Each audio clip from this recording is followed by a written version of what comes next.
All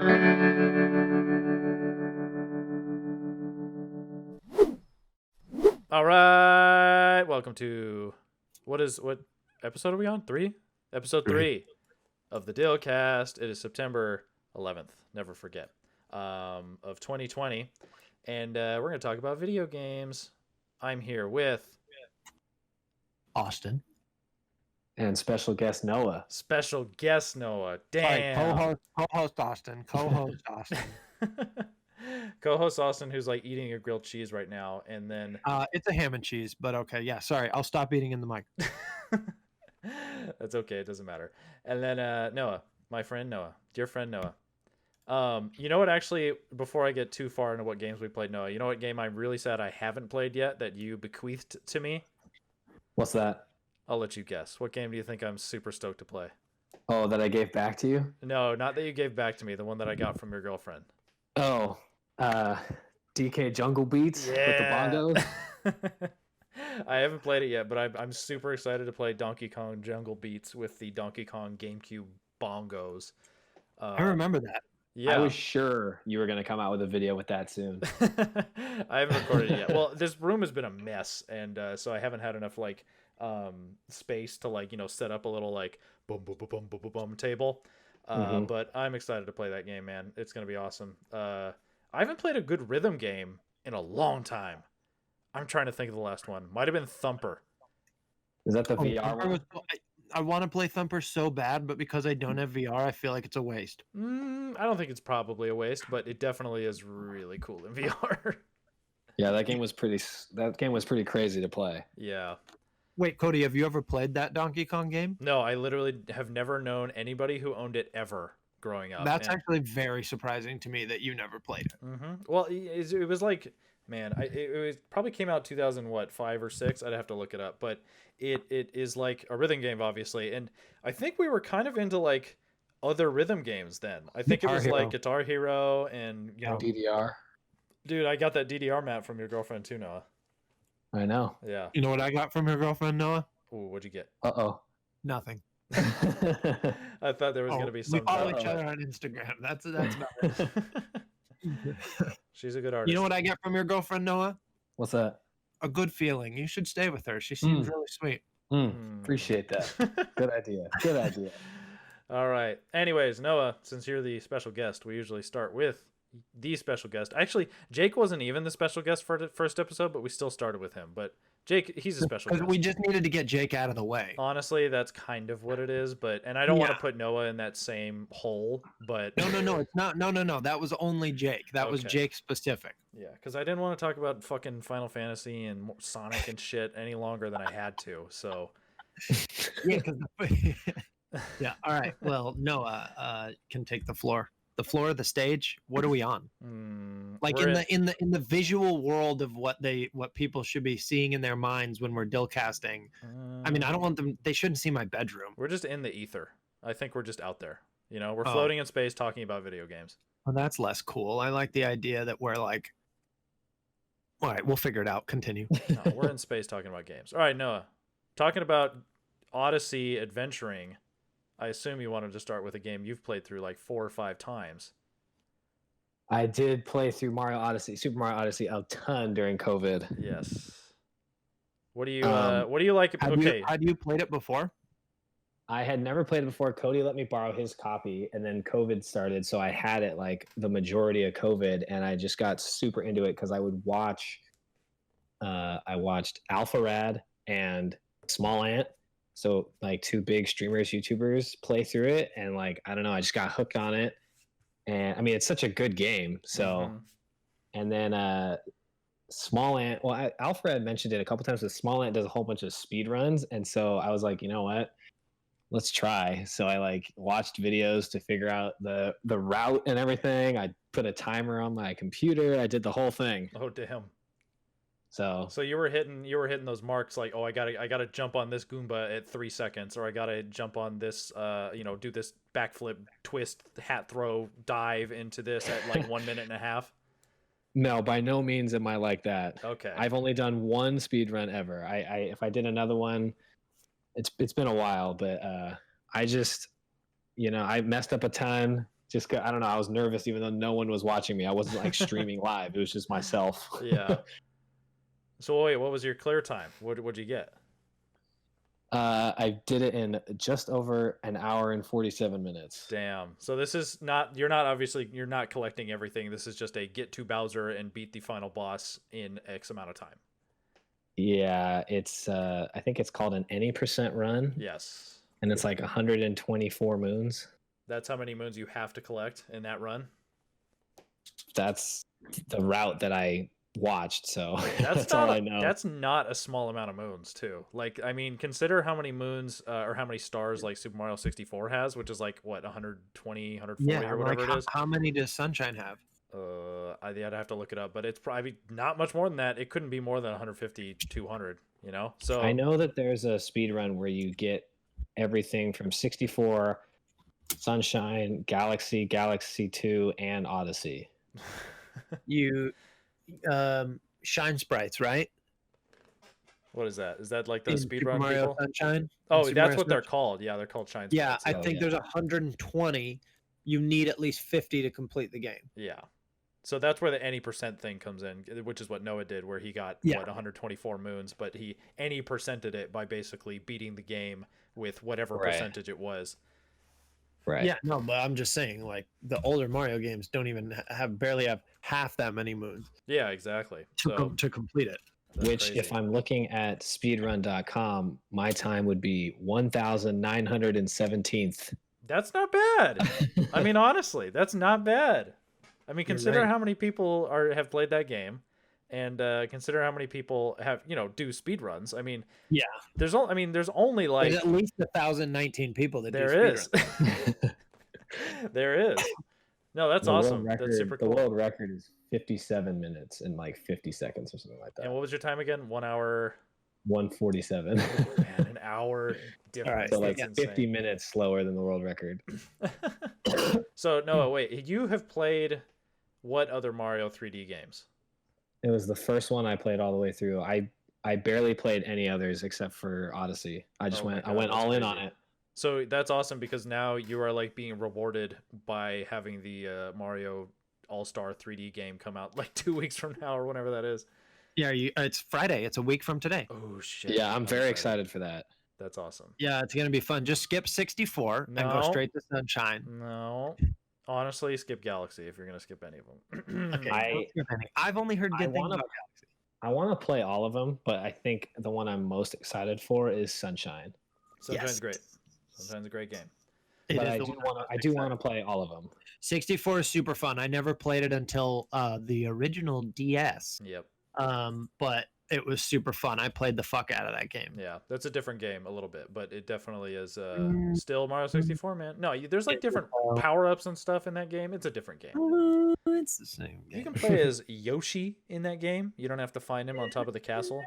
It's this Mario 64. No, different game. Anyways, that's awesome. I'm glad you enjoyed Super Mario Odyssey, Noah, because that game is like, oh my god. I mean, that game made me cry when I beat that. Like, no, obviously you not coming from like extreme nostalgia with Mario 64. Like, did you have any sort of emotion run over you when you got to the Mushroom Kingdom? Because like when I got to the Mushroom Kingdom and I saw like the star, like it wasn't a moon, it was a star, right? And it made the I was like, oh my god. Okay, so I had an emotional reaction, but not to that. I did appreciate that, of course. Yeah. But actually, when I had a little bit of a emotional reaction was when I can't remember if it's after you beat Dark Side. I can't remember when it is, and you climb up on top of the tallest part of the chapel on the moon, and then Cappy's like talking to you. Oh yeah.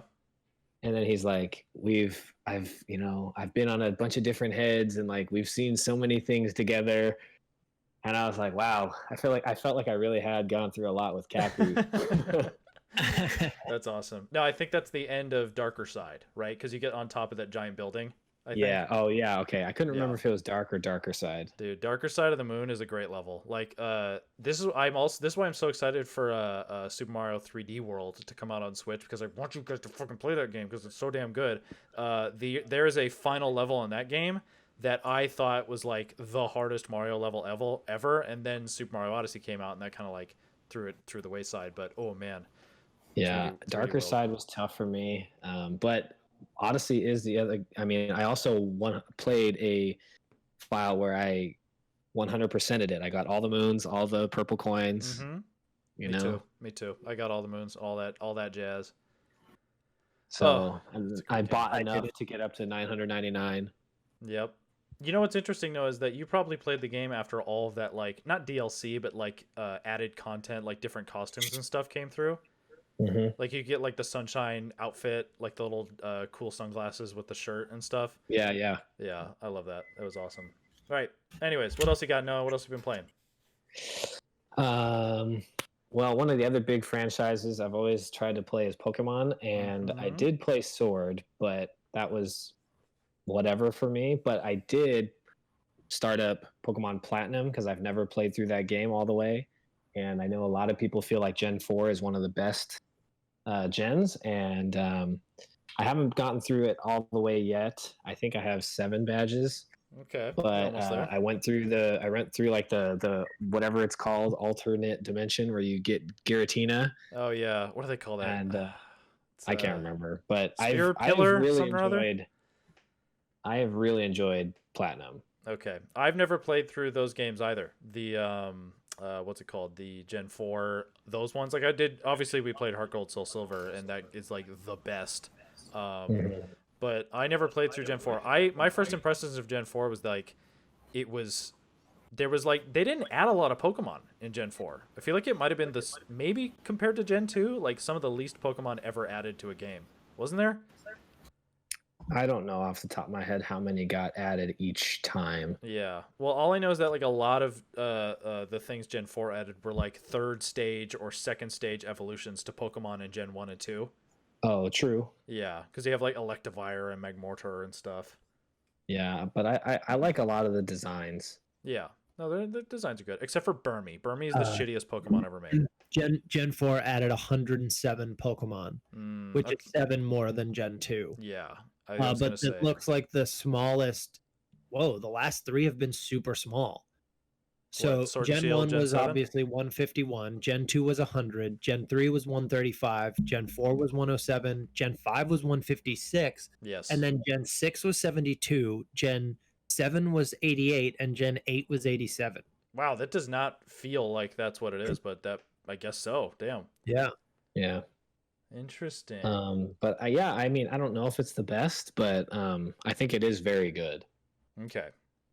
I know a lot of people that think it's the best are like, competitive battlers, which I am not. So I can't appreciate that part. What do you mean? No, But you play Pokemon Showdown and stuff. You're epic Pokemon battler.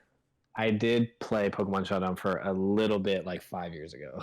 Hey, before I forget, I saw just recently, I think there was a thread on Reddit, like, what free things can I become qualified for? Like, you know how, like, oh, you can go to Universal Life Church and become, like, what's it called? Like a practitioner of that and be able to do officiate weddings and stuff. But there was one that I saw and I was like, oh, man, this sounds awesome. You can go to, like, one of Nintendo's websites and you can become an official Pokemon professor. Wow. And what that means is that you basically know in and out all of the rules of the Pokemon trading card game. Oh. So you can like legally host Pokemon tournaments or something like that. Sick. Dang. So I was like, ooh, I have been looking for a new job. Exactly. So I was gonna say we should all like, just come out of COVID like Pokemon professors. Like I feel like that would be a good thing. What do you have to do to do it? I don't know. I'll have to look it up. Let me do it.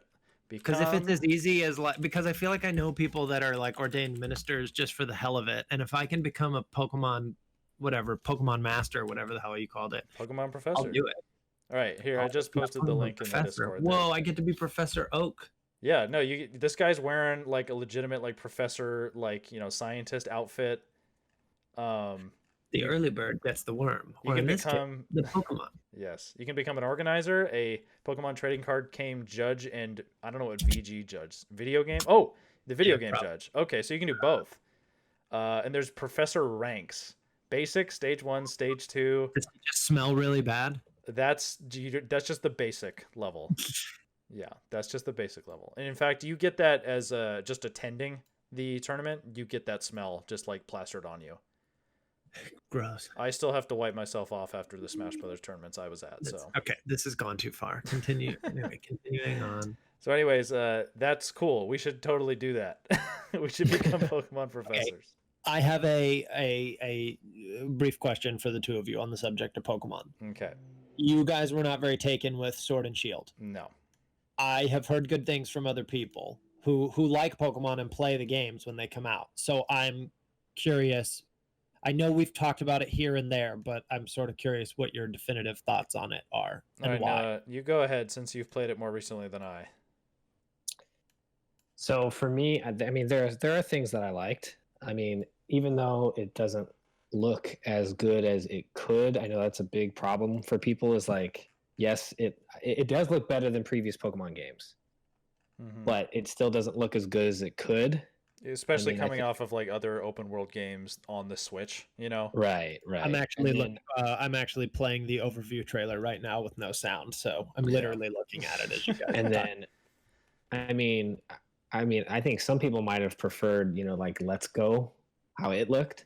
I actually really kind of liked that. Like, I liked Let's Go a lot. Yeah, I don't know what it was about Let's Go's kind of art style, because it is extremely similar at the end of the day. But there was something about that game that was like a little bit like smoother around the edges, you know? I'm not sure what it is. It was almost like bubblier. And obviously Pokemon is like the design of the Pokemon are like a very bubbly like look. Because I mean the big meme about Pokemon Sword and Shield before it came out was the tree, right, Noah? That was the big graphics meme about it. Do you remember that? Oh, when like one frame it's there and the other frame it's not? No. It was like this very shitty tree. I'll see if I can find a picture of it. Pokemon Sword and Shield tree. By the way, while he looks for that, I'm like I said, I'm watching this overview trailer that I just linked you guys to. And if you can take a look at it with your sound off and just tell me, is the font of all the things that pop up to tell you like Galar is also home to familiar Pokemon, is it not the Burger King font? The Burger King font. It's the font of something at Burger King. I swear to God. I'm looking at this and I'm just thinking Burger King. It's not like the logo. All right, let me see. It's like the font of their holy shit. No, it is the latest logo. I'm literally this is okay. So like the I'm setting. I'm very weird about fonts. I was in the car the other day with Sarah, my girlfriend, and I was like, "Hey, you want to know something nerdy?" And she's like, "What?" I was like, "You see that smoke shop sign blowing in the wind?" She's like, "Yeah." I was like, "That's the Star Trek font." I'm just, and then obviously, like the big one is the fucking Spider-Man font that Sony has used for everything for years. Yeah. So you're talking about the stuff that's like in the beginning of the trailer when it's like starting your adventure. Are you ready to journey through Galar? Ready to journey through Galar? Yeah, exactly. Okay, so if I just Google Burger King font, that's going to show up. Obviously not the logo, but tell me if it's not similar, the one that comes up. In fact, here, I'm linking you to the Google. Burger King. Like, go to images and just look at the fonts that show up in black, the ones that say chicken fries. Okay. The ones chicken fries. Okay, I see this one. Chicken fries. It is fucking pretty close if it's not the actual font. Let me see. I don't know. I'm trying to look for a C because that's the the chicken fry thing that I see right here. I don't know if I see it though. Maybe a little bit. I don't know. You're bonkers. It is. Wait. Oh no. Look at the R. The R. That's how you tell. The R in adventure does not look like this R in chicken fries. I'm looking at the word cream. What? The R is. Listen. It's close enough. It is the same font that's been altered in a different way. It's got different serifs or whatever. Did you see the picture of the tree I sent? No. Yes, that's what I'm looking at right. That's what I'm looking at right now. Okay, so there's this tree, and the wild areas where these graphical kind of settings like most definitely are most noticeable because it's so big and like the frame rate has to match the player playing, so they pop like there's a lot of pop in like literally the Pokemon pop in, like it's not like you can like see a Dragonite way in the distance and you're like, oh my god, let me go get that Dragonite. No, it's like, oh, you're running and all of a sudden Dragonite it literally just pops out of the ground. So I don't know what other issues you have with the game, Noah, but my key issues are so the wild area is insane because it gives you access to too many damn Pokemon. I, without even having the first gym badge, had 45 Pokemon, which is too many fucking Pokemon. You can find a lot. I think one of my biggest things was this game ever since I think Gen 6, which was like X and Y. I just feel like it's felt a little too handholdy, Yeah. which I mean I understand because if they're trying to get new kids to play, Yeah. But then I know people might roll their eyes, but when we played back in the day, you had to go into Mount Moon, and like if you didn't have as much money, so you couldn't buy as many potions, which means you might faint and white out or whatever. And like the experience share for everyone now. Yeah, it's a lot easier. Like the grind is gone, right? Which I think I'm not that opposed to. Yeah, I will say that there were some quality of life changes that have happened recently that I appreciate a lot. Like I really like. I mean, this wasn't in Sword, but like TMs lasting forever. I like not having to use HMs to fly. Yes. Being able to like access your Pokemon box way easier. I actually don't think I like that, Noah. Here's why. For the exact same reason you were saying. You know how we had to like meander through Mount Moon or the Dark Cave or whatever?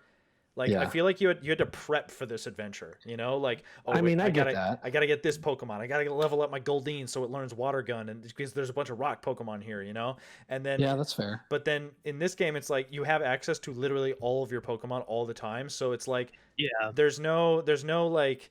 Oh, what's the point of the box? Just let me carry all these Pokemon. Yeah, at once. like who cares? Like just have a backpack full of Pokeballs. Yeah. So that's fair. Yeah. I think, by the way, you could carry like 50 Pokemon on your belt if you wanted, considering how small Pokeballs get. Like, yeah, that's true. The fact that everyone carries around 6 is a little, like, I guess it made sense at the time to restrict you, which was a good thing. Kind of like here's a not a hot take, but just like a thought. What if they restricted the amount of Pokemon you could hold in general? Like, what if it wasn't 6? Honestly, 6 might be too many. What if you had?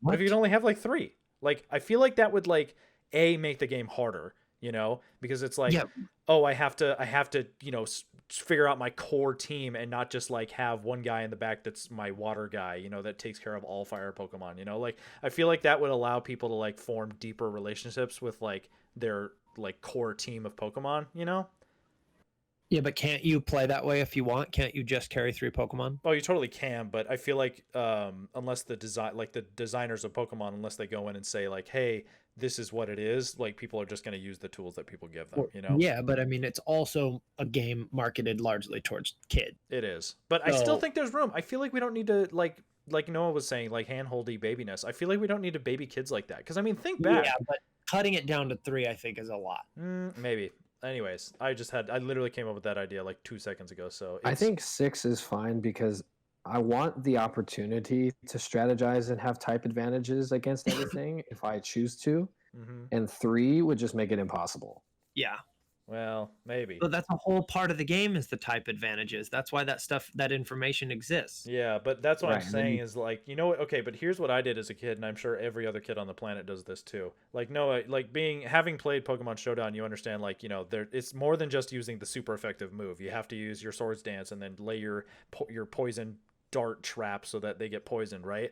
So I feel like what I did as a kid is I had a Charizard that was like a level 85 that knew Fire Blast, Flamethrowers, Fire Spin, and Ember. Because I was like, why would I want any of the moves that don't do damage? Like.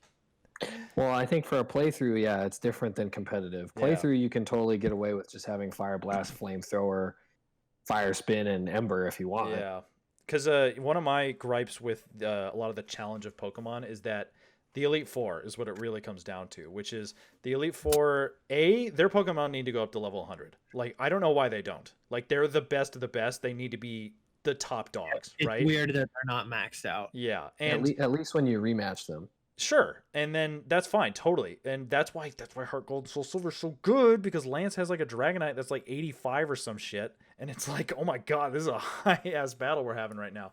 And that's actually a large criticism I have of this game and the last couple of Pokemon games, is that their post-game, beating the Elite Four, beating the final challenge or whatever it is, non-existent.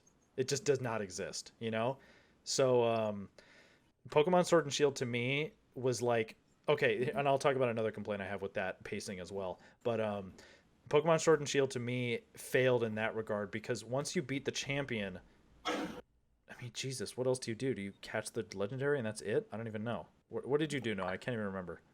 I didn't do much post game, but you can do a couple of things. You can go catch the legendaries. Yeah. I think you can go on some like side quests. I don't remember what they were. What is I DLC didn't do now, it doesn't yet. it? Did you play the DLC? No, I did not. Okay, yeah, I haven't played that either. I don't have much interest, to be honest. But anyways, another key, and I know this is stupid because I will be the first to tell you that I don't care about, like, I don't care if a game has a good or bad story or not. It doesn't, that doesn't matter to me. But oh my God, is the story in Pokemon Sword and Shield the worst ever? Yeah, it's pretty bad. Yeah, because it's like, what is it? The chairman guy, right? He's like a good guy. Like, he's just a regular guy for 99% of the game, right? Yeah. And then there's that cutscene with Leon, who's the champion, and he's like, "Oh, we can't." Yeah, exactly. Not like not Resident Evil, but he's like your rival's brother or something. Anyways, he's like having a conversation with this chairman guy, who, by the way, is like, I don't know, he's like a venture capitalist who like invests in energy for the world of Galar.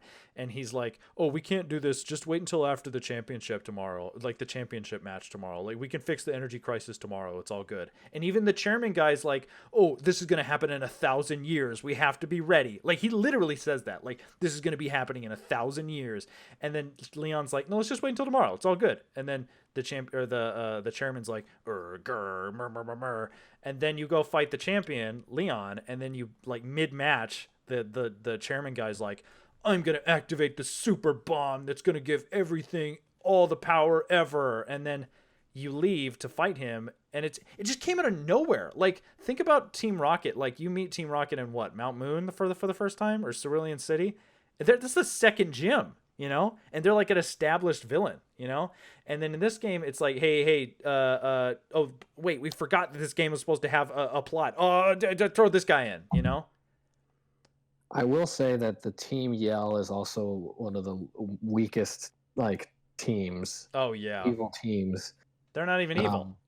I think that's why I like Platinum, is because Platinum not only, I found myself under-leveled several times.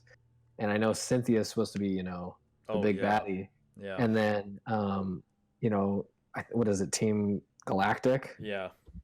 Like, going into the distortion world, like, that stuff is a little bit more nuts. Yeah.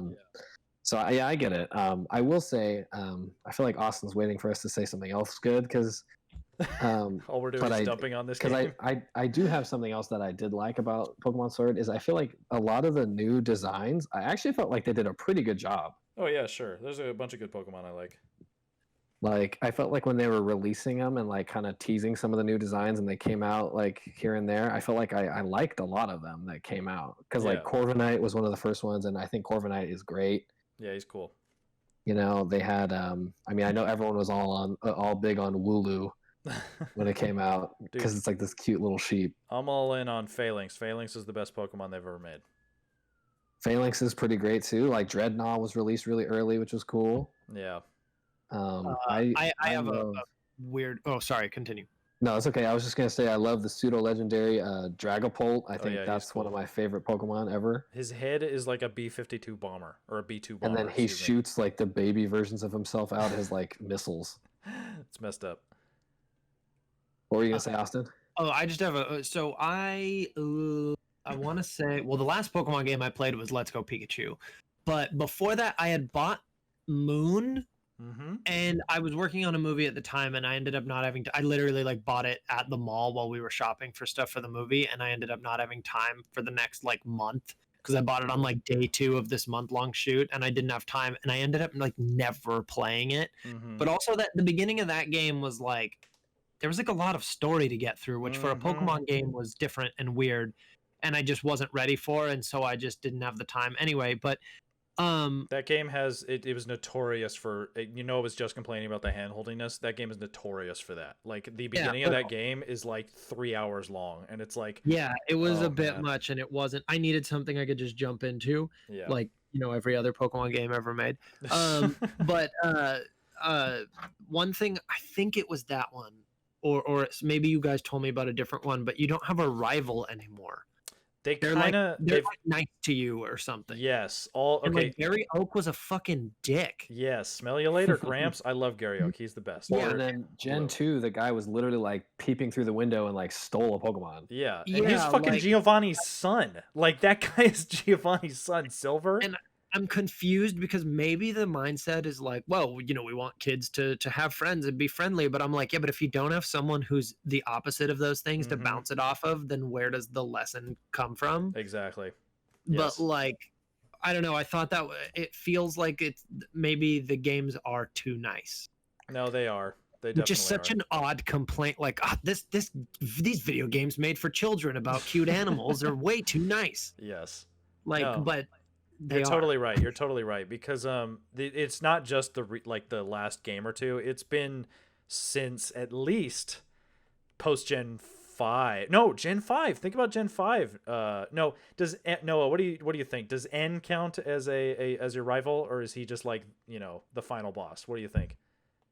I don't think I considered him my rival. Yeah, because Charon and Bianca, the guy and the girl. I think Charon is more, yeah. Yeah, but they're like your friends. Yeah, I mean, even in Gen 3, wasn't it Wally? Well, yeah, it was Wally was kind of your rival, but no, you had May or Brendan.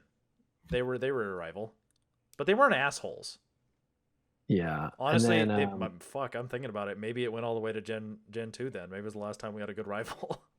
Yeah. I think yeah, the last two with How and Hop, there's so many unskippable cutscenes with them. Mm-hmm. And then they only have like 2 animations that they ever do where they're like they constantly like it looks like they're trying to like go Super Saiyan. Yeah, like charging move with both of their fists at their side. Know? I'm trying to. And then I can't remember. I can't remember what generation it was. I want to say it was Gen 6, where like your character like they were just deadpan. Like there could be something terrible going on, and then their face is just like emotionless. Oh yeah, no, that was the player character, wasn't it? Oh, was that during X and Y? Yeah, because that was the first 3D model one. So they'd just be standing there with like the goofiest fucking smile, and it'd be like, "Oh my god, you just like ripped a tear in the space time continuum," and then the character's just like smiling with like the biggest fucking grin. Yeah. All right. Anyways, we got a lot to talk about, so we could talk about Pokemon forever, but no, I'm glad you're playing a Pokemon game that you like, because Pokemon Sword and Shield definitely did not do it for me as well.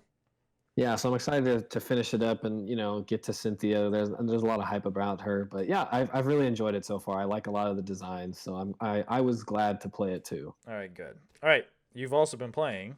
What else, Noah? At the beginning of COVID, I played a ton of Animal Crossing New Horizons, like everyone did. Yeah. I haven't touched that game in like, probably a month and a half now. I haven't touched it in like 3 months. I just picked it up the other day for the first time in 4 weeks. How many weeds did you have? There was a lot, but I also had Leif there so I could sell them all. Oh, that's nice. That's lucky. But I just did it because there's some, new fish and bugs and sea creatures to catch. So I'm kind of just doing that. That's true. Yeah, I mean, that game is great and I want to play it more, but I wish they had more in store for their little annual, like not annual, but like their like kind of bi-monthly releases they've been doing for like events and stuff.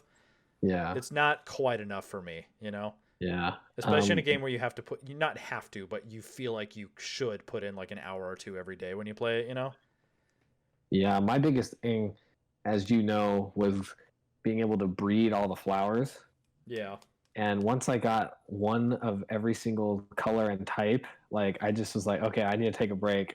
Because I finally did it, which was cool. But yeah, playing it again is fun. It's funny. Emily, my girlfriend, and I, we actually, a couple weeks ago, we did a tier list of every single village, like animal neighbor you can get. Oh, really? Yeah, so that was kind of fun. That probably made me want to play it again. Who won? Who was top tier villager? I think I have a photo of it. Off the top of my head, I know that 2 of my villagers were S tier or whatever, top tier. Like the ones you have in your village? Yeah, so 2 of them were from my village, which is Boomer and Sky. Those are up there. But I had a lot. I don't know some of their names off the top of my head. But like Roald, Oh, the penguin. Throw back to the original, yeah, where he has like the PTSD eyes. Oh yeah, I've seen that. Yeah, that You was know, and then like Lucky, the dog that's like wrapped up like a mummy. good. Yeah, Austin. I kept meaning to give you the little faux amiibo I have of like all the spooky Animal Crossing villagers. Foamiibo. Faux amiibo. Because I made like a bunch. I don't have any more left, like the little chippies. But anyways, I had all the spooky ones, and I was gonna give them to you because I figured you'd want spooky villagers. Halloween's coming. Well, I was thinking of playing Animal Crossing again soon, because it's been a while, and I did enjoy it, which I never liked Animal Crossing growing up. I never owned any of them, but you guys all had it, and I would play it a little bit at your house, probably on GameCube. Mm-hmm. And then, Christ, what was it after that? Was it mostly just DS? There's one on DS, Wii, and 3DS. 3DS. There's a Wii one. What is the Wii one called? City No, Folk? there wasn't one on the Wii, was there? Yeah, City Folk, wasn't it? That sounds made up. Let's see. Animal Crossing City Folk, Animal Crossing New Horizons, New Leaf. What was the other one? Yeah. There's one more. Animal Crossing, the series, Animal Crossing.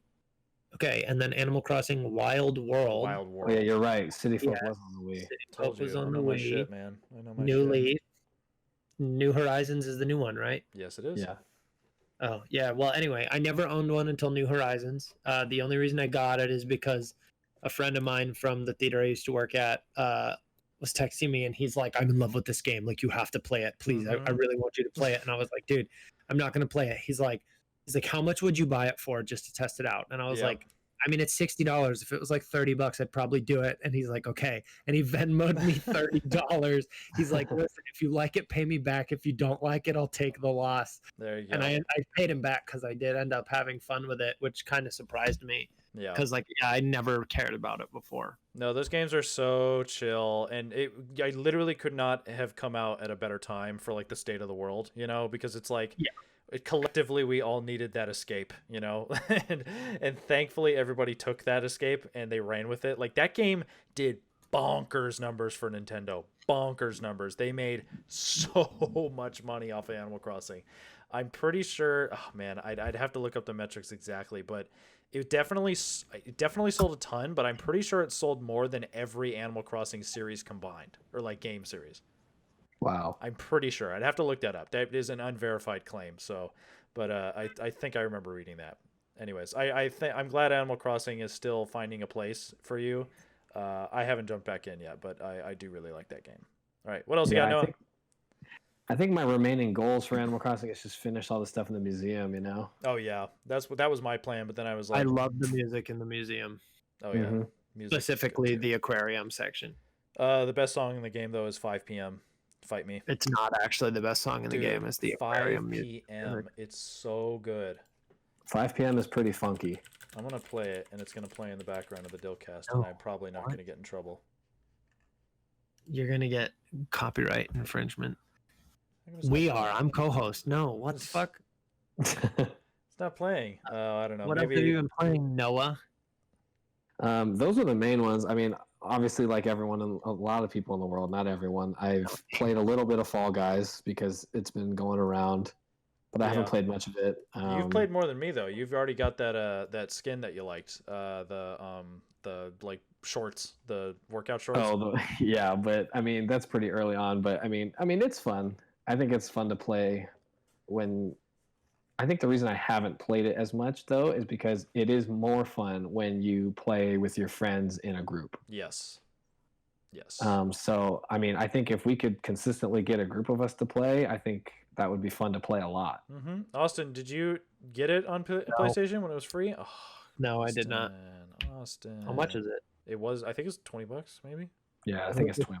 Woof. Yeah, I know. That's probably a fair price to play for that, or to pay for that game. Yeah. But it's still fun. Like that game is fun. I wish there was a little bit more, but that game is still fun. How many crowns you got, it's Noah? funny. I haven't even played some of the games still. Oh, really? Yeah, there's some game like I haven't played Jinxed yet. I haven't played the one where you like there's 3 teams and you're all trying to roll your ball all the way down. I haven't played that one. Oh, I've done that like 4 times. That's crazy. Yeah, I think there's a few. Did you win? How many times you won? Yeah, I haven't won yet. I've made it to like 8 finals, but I still have not won. Oh, I've won So, twice now.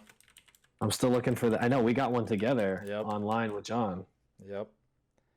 That's you know what it is? It's honestly like a lot of my like skill in that game is, I mean, people compare it to Mario Party all day, and man, I've got them platforming jumps, man. I know how to platform and jump on things. I got this. Yep, totally. I know physics of platformers, and that's what that game is. So, Yeah. yeah. All right, Fall Guys is fun. I wish it had more, but it's still pretty fun. What else, Noah? I just bought MLB The Show 20 just because I'm a huge baseball fan, and now that I play my PlayStation, the best baseball game is The Show. So I finally was able to get like a updated version because honestly, the last baseball game I played regularly was like 2004. Like I played that game for years. At the beginning of COVID, I actually booted it back up and simulated an entire baseball season for a friend group of mine so we could pretend like we were following along a real baseball season. This was the 2004 version? This is a 2004 game that I was playing now.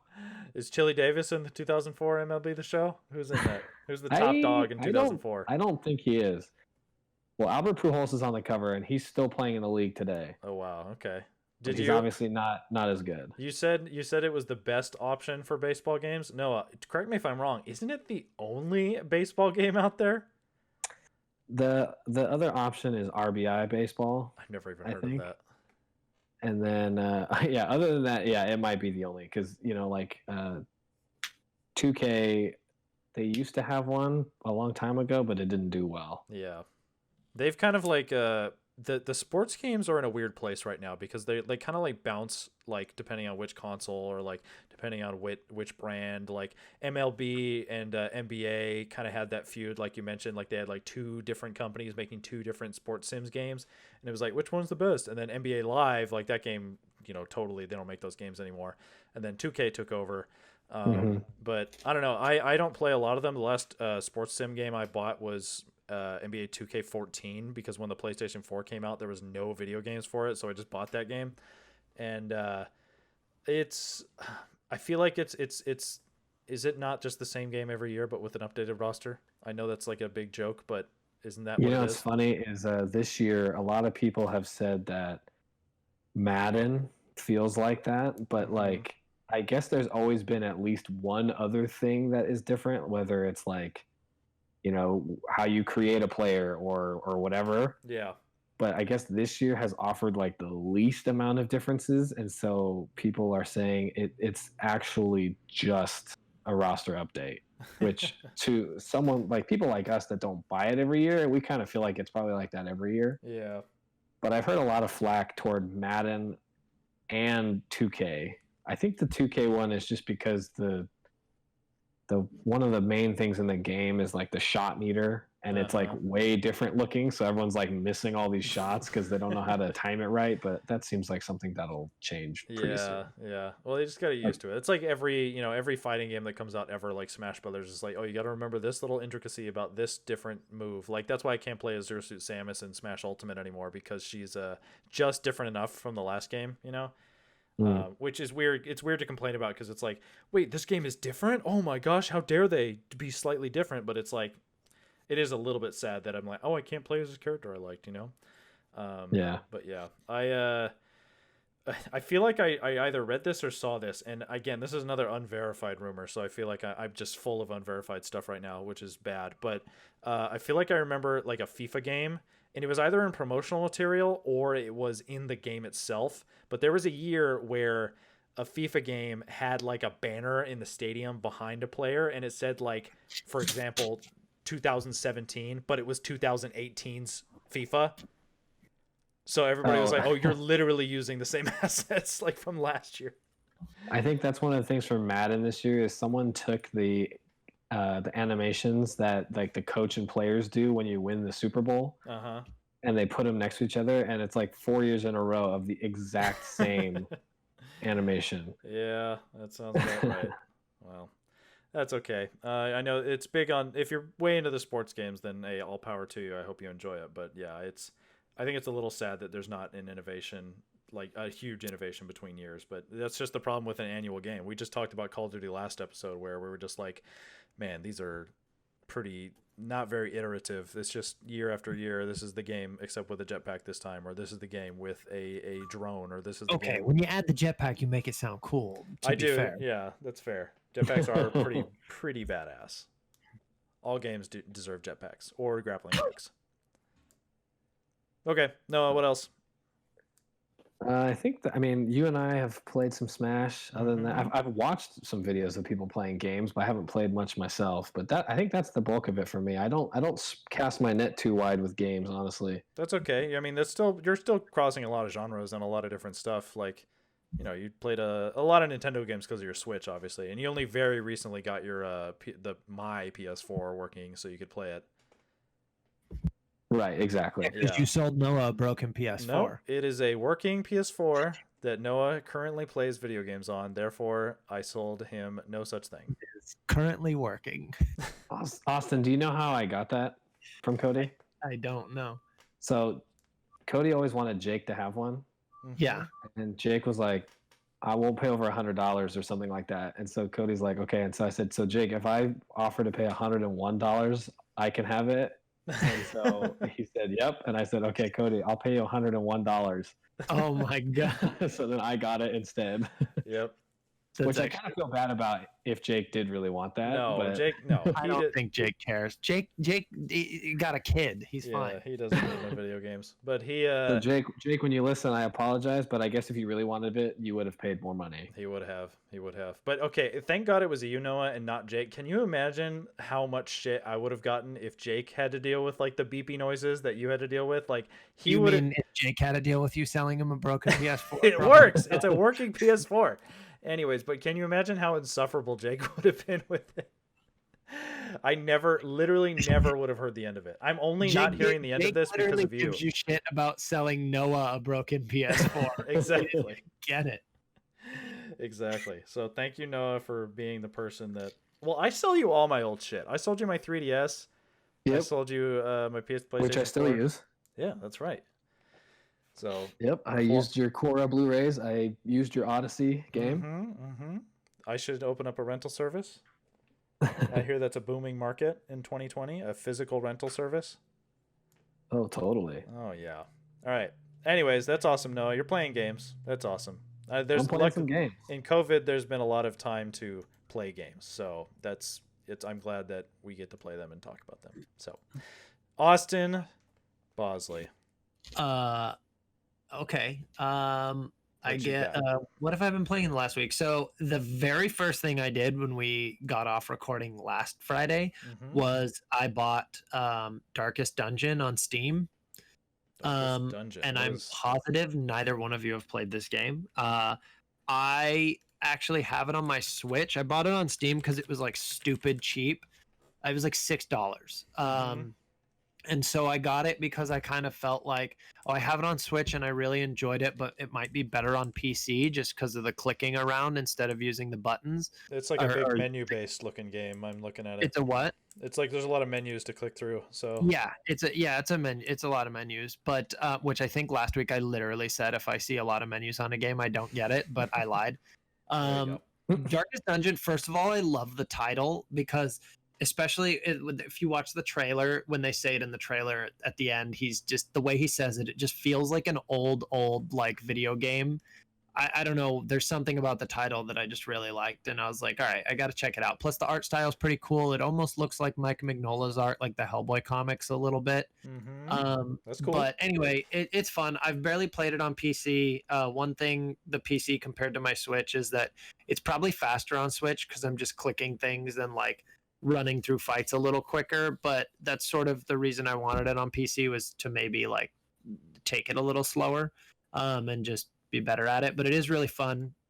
You just kind of run missions and what's cool about it is that your heroes will continue through to other missions, but they can also go insane or die and then you have to get all new heroes. And they're kind of just like there's like, whatever 10 hero types and you get like similar ones, but they'll have different names. I don't know. It's cool. It's a lot of fun. Like, so it's like kind of roguelike in that sense, where you're kind of running through a run, like a playthrough with a new team, and then they'll die and you'll do it again with a or new you can team or use whatever. the same heroes and stuff, the same adventurers. You can put them into like the sanitarium or something to help with their sanity, or the hospital to help with their health and like stuff like that. But like, yeah, if they die, they're dead.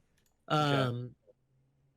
But it's cool. It's pretty fun. It's super like, dark, grim, edgy, whatever, but it's fun.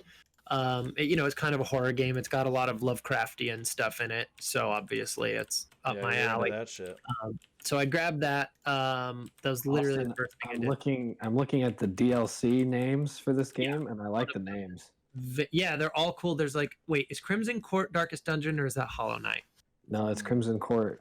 Yeah. It says Crimson Court, The Color of Madness, and The Butcher's Circus. Yes, the Ooh, I like Butcher that Circus one. is like the big. I think it's like player versus player. So it's like, yeah, the big like multiplayer thing. The Color of Madness is the super Lovecraftian one where you're fighting like fish people. Yeah, it's just a cool game. I like it a lot. So I've only played it a little bit on PC so far, but it's cool. In fact, right now I'm looking at other art for it, and like it's even cooler than I remembered. But yeah, it's a neat game. I dig it. And then Cool. let's see. And then I almost hopped like way back in on Bloodstained because I was playing Curse of the Moon 2 on my Switch and really enjoying it. And then I was gonna jump back into Ritual of the Night because they added some modes. They added a thing called Boss Revenge mode where you play as the bosses in the game, which is pretty cool. I can't think of another game where you do that and you fight the heroes. Shovel Knight. Oh, okay. That's actually a good point. Well, you don't play through the whole campaign. It's kind of just a boss fight, and it's like one of the bosses against one of the heroes. So it's not quite the way Shovel Knight is, where it has actual campaigns.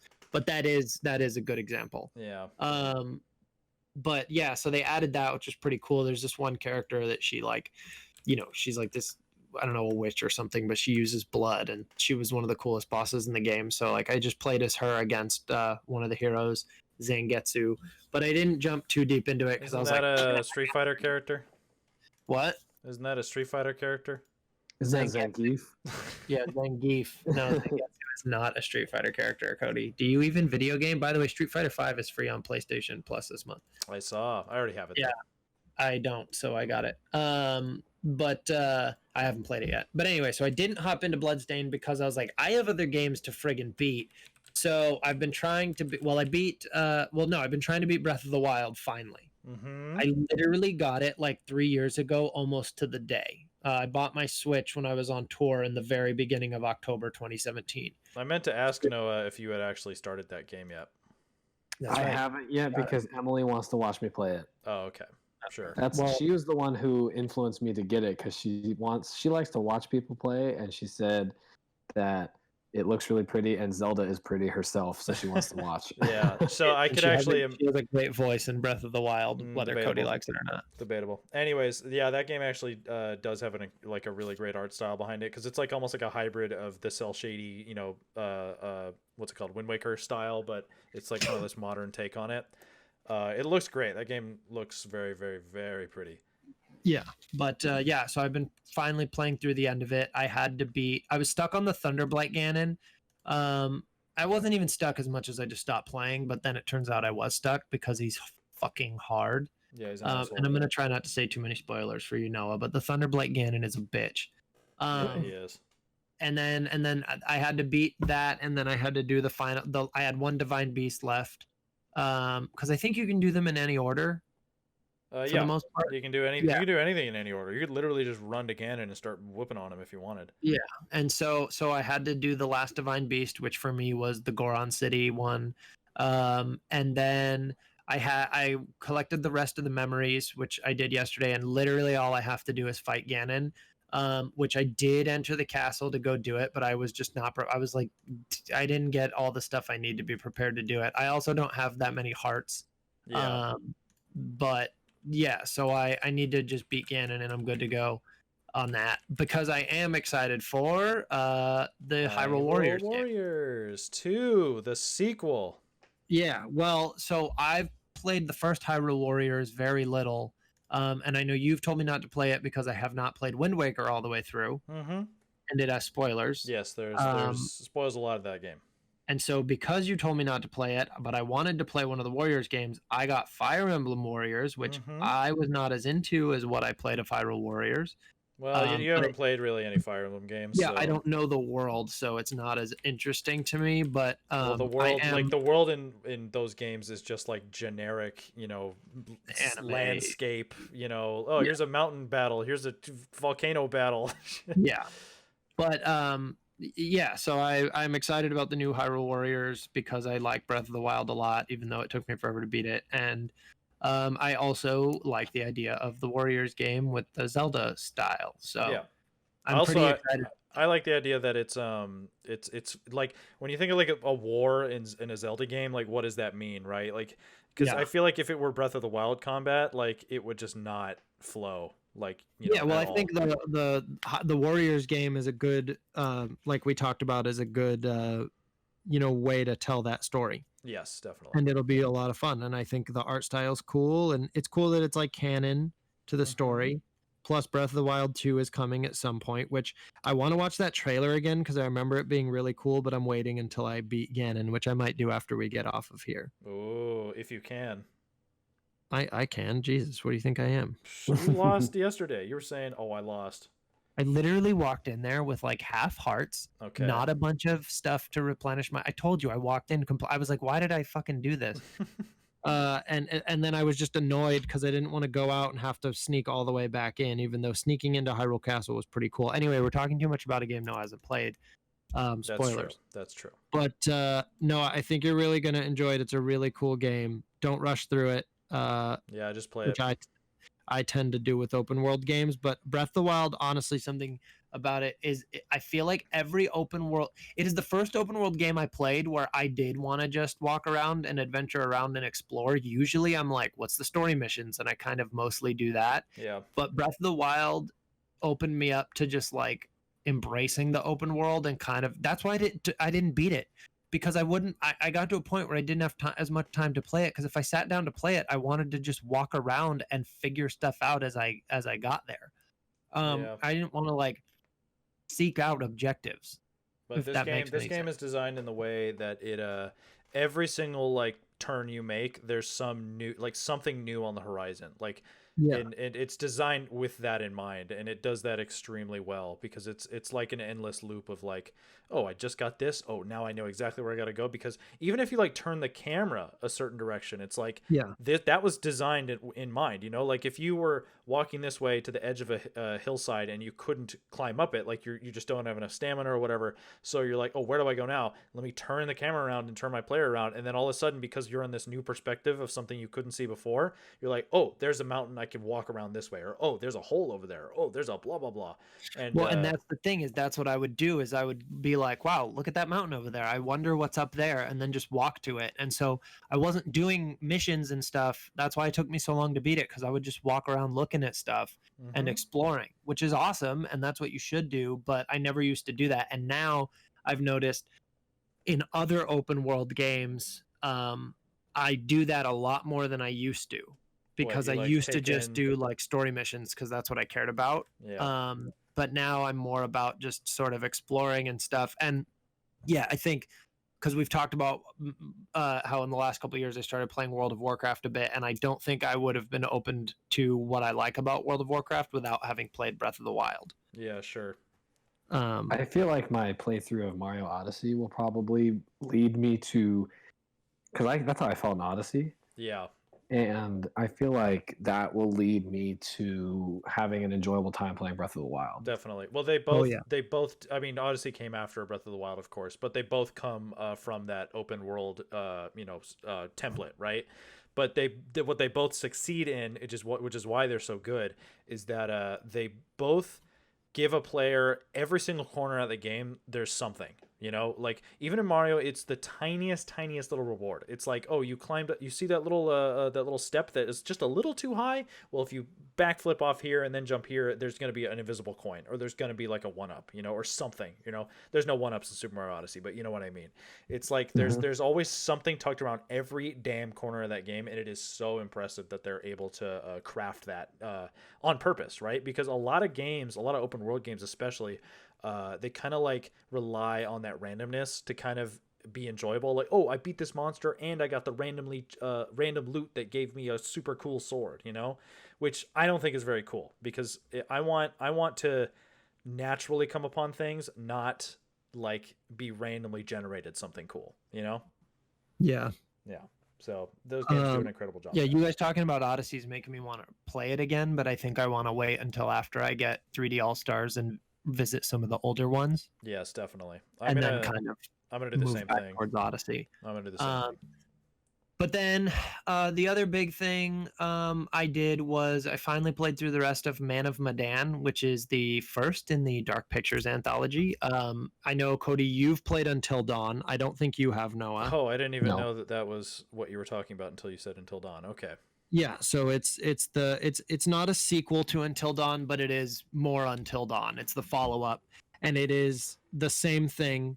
If you liked Until Dawn, narrative, choice-based kind of movie walking simulator, some people would say. Okay.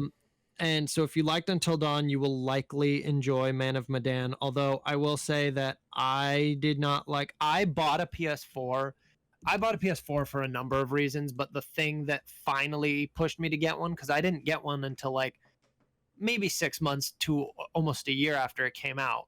But you got one like day one or something, Cody, didn't you? I did. Yeah, you got one really early, and I've owned all the PlayStations, so I knew I was going to get it. But the thing that pushed me to finally like, okay, I need it this week was Until Dawn was coming out. And or it was, you know what, I think I got it when Arkham Knight came out, but I got it in preparation for Until Dawn was the big thing. And so I really enjoyed Until Dawn. I played it through by myself, and then I know you were part of this, Cody. We played it through with like 7 or 8 people. Yes, it was awesome. And that was really fun. And I don't think it was built into Until Dawn to do that, but it was built into Man of Medan, where you can play 2-player online, but you can also play up to 5, just, on a couch together. That's offline. Cool. I like that. Yeah, and so it was really, really cool. I played Man of Medan by myself. I bought it in the beginning of COVID. I had wanted it for a while, but I just didn't pick it up. And then I finally picked it up. I picked up a bunch of horror games actually in the beginning of COVID. But I picked up Man of Medan and I played like half of it. It's only like 4 hours long. In fact, it might be even less. It might be like 3.5. $60 game? How much is it? It's 30. Okay. I believe it was 30. It may have been 40, but I'm almost positive it was 30. And I think I actually got it for like 20. Okay. But 30 is not bad, honestly. And it's about half the playtime of Until Dawn on one playthrough, because so I'll say this, I only got through half of it because honestly the beginning I thought was kind of boring. I feel like Until Dawn threw you into more interesting looking environments pretty quick, and sort of it threw you into horror scenarios that were more interesting and more like maybe comic bookish almost. It just felt like you were playing through more of a horror movie right off the bat. Definitely. Man of Medan is about this group of people, like 20 somethings, that kind of they're on a boat partying, whatever. They're not just partying, they're going to do a dive. There are a couple of them are divers. They're going to do a dive to find treasure of this old like World War II plane that went down, and whatever, they have the coordinates of it. No one's ever the spirit of a Nazi sailor.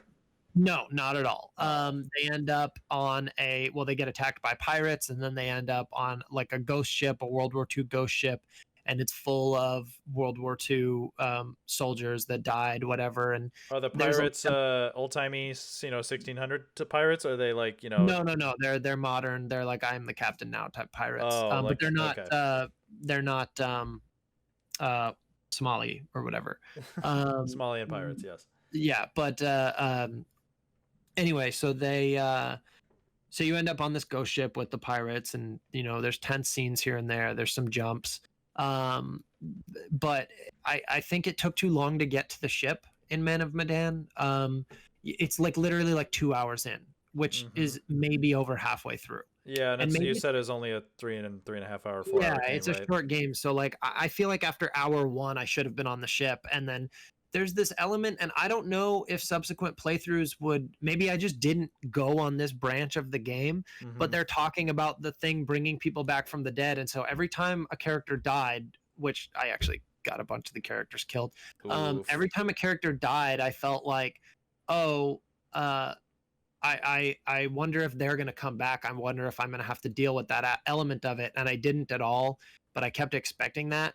But Well, also, I maybe. feel like nobody died until deep in. And maybe that's just because I'm really good at video games, which is not true. But I got a lot of people killed. Like I said, like I got almost every character killed. Oh, damn.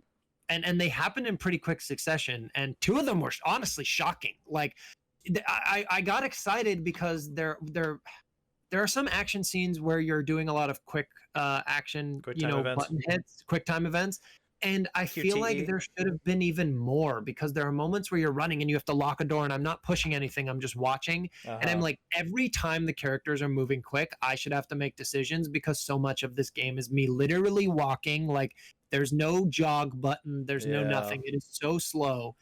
And I don't know. And Until Dawn, it didn't bother me at all. I don't know if I've just played more games in the last 6 years or whatever, and my mindset has changed. I got to revisit it. But Man of Medan felt just a little too slow to me. Mm-hmm. But then in the end, in that last like hour and a half, I was really into it, and I was having a lot of fun. And then it ended. People were dying, and I think maybe it just, I need more characters, or I need more opportunities for people to get killed, because that's what the game is trying to keep these characters alive. Like that's the fun of it. Yeah. Um, So with this game, I guess it's hard to say because again, you said you only played through it once, but it's like a choice-based type of yeah, situation. So it's hard to say like, did you experience? This is the problem with like games like this, is that it's not a yeah, problem, it's just a reality. Is that these games have kind of these branching paths. yes, I think your TV is a little loud, by the way, Austin. I'm picking up the thingy of me.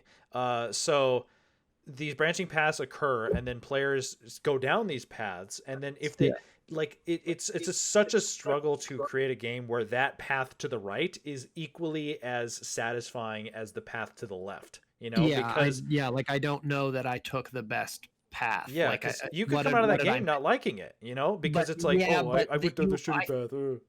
I think you are meant to play it through more than once. Like that's their whole intention. That's why it's so short, which honestly I think it's good that it's so short. Yeah. But the big thing is, I don't know what other endings there are, but I mean, I'm sure they're not too different. We've talked about that a million times, of the diamond shape and how Yeah. you kind of end up in the same place. And Until Dawn was very much like that. Yeah. But Man of Medan, because it's shorter, it's easier to deal with. But also, so Man of Medan is the first in a series. So it's, like I said, it's called the Dark Pictures Anthology. There's this guy called the Curator, who's basically like, oh my God, what is the actor's name? The guy in Until Dawn. Peter Stormare Peter Stormare. Yeah. of Tim and Eric fame. Okay, of Jurassic Park 2 fame and what, Fargo fame, and he's in the Castlevania. He's in a ton of shit. He's in the everything. he's the only who's the director that did what am I blanking? The Seventh Seal. Who's the director that did that movie? Oh, Ingmar. Ingmar Bergman, right? Yeah. So he's the only actor on the planet that both has worked with both Tim and Eric and Ingmar Bergman. Jesus Christ. Well, no. So he in Until Dawn, he was that like psychiatrist or whatever.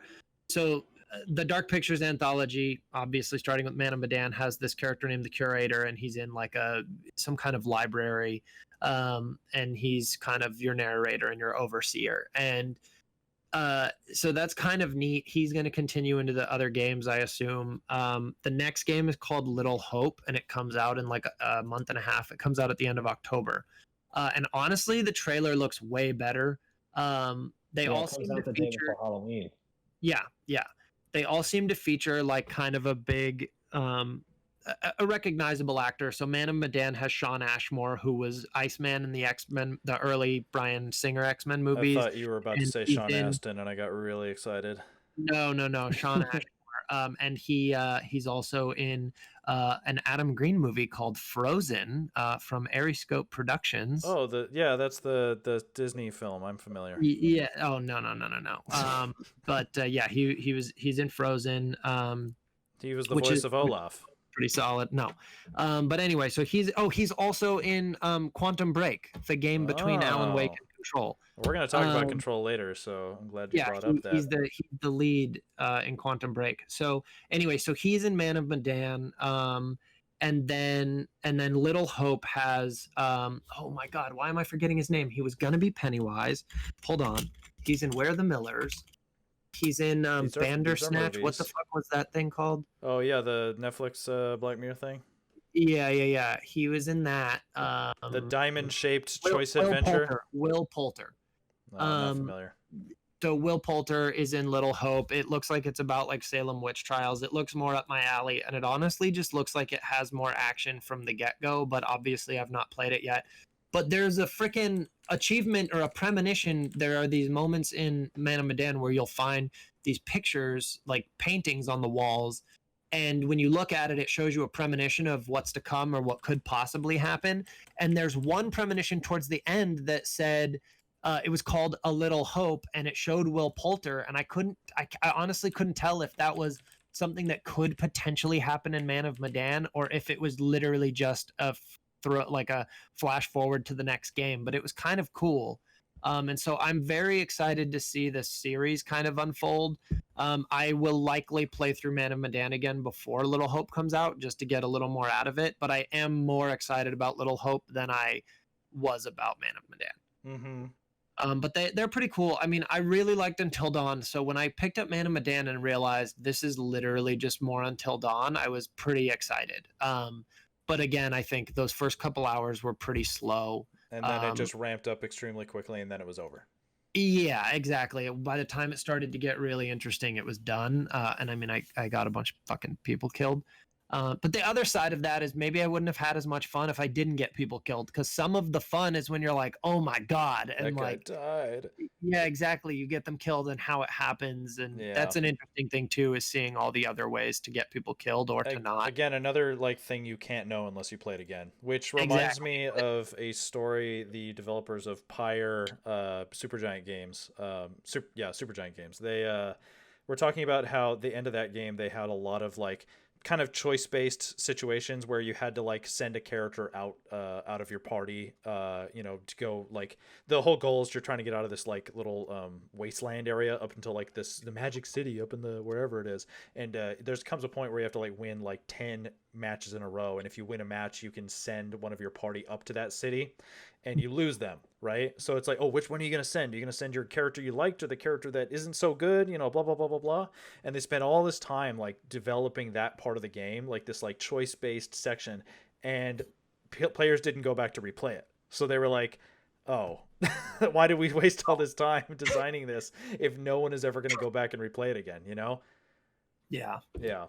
I think it's a really tough thing to design around, because it's like it's tough because think about a game like Mass Effect where it's extremely choice based, and those are like 40-hour video games. Like, yeah, a player's not going to go back and replay the entire game.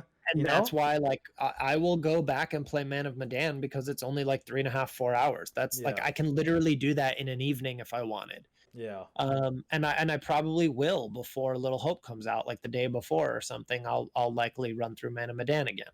Yeah.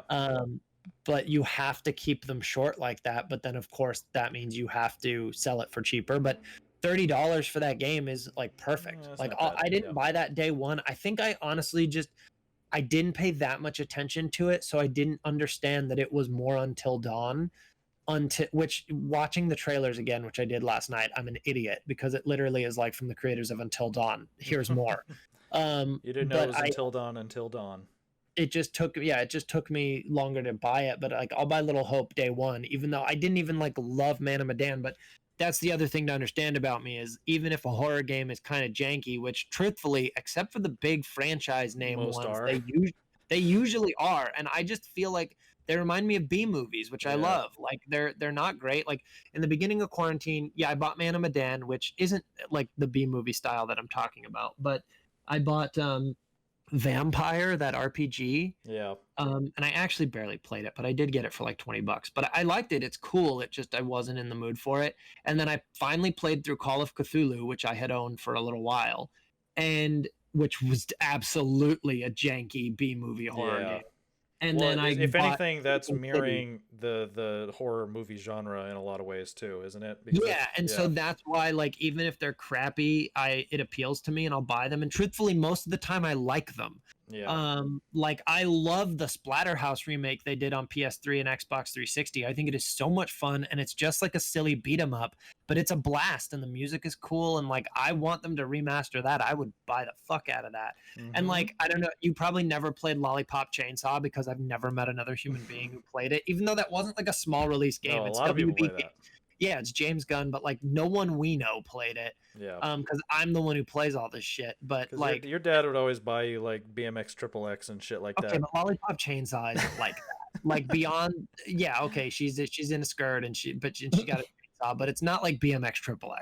But yes, I did own BMX XXX on the first Xbox. Which, if you don't know, BMX XXX is exactly what it sounds like. It's a bike game. Like, what is it like? Didn't Matt Hoffman or Hoffa? What is his name? He had a biking game. I don't remember. But it's basically Tony Hawk's Pro Skater for BMX with very large-breasted women. Okay, no, that was the least of it. The big thing about BMX XXX, my memories of BMX XXX, are that there was an NERD song, Lap Dance, that would play all the time, and then you would unlock videos of girls stripping, or at least girls in bikinis dancing on poles, and then you would if a girl was wearing a skirt on the bike, it would fly up all the time and you would see her underwear. But I used to it was just a fun bike game. Like, I would play it all the time. Yeah. But Lollipop Chainsaw is not like that. I wouldn't say that it's really like that at all. Like, it's more like Bayonetta, because yes, it does have it's that sexually humor. charged, but it's not.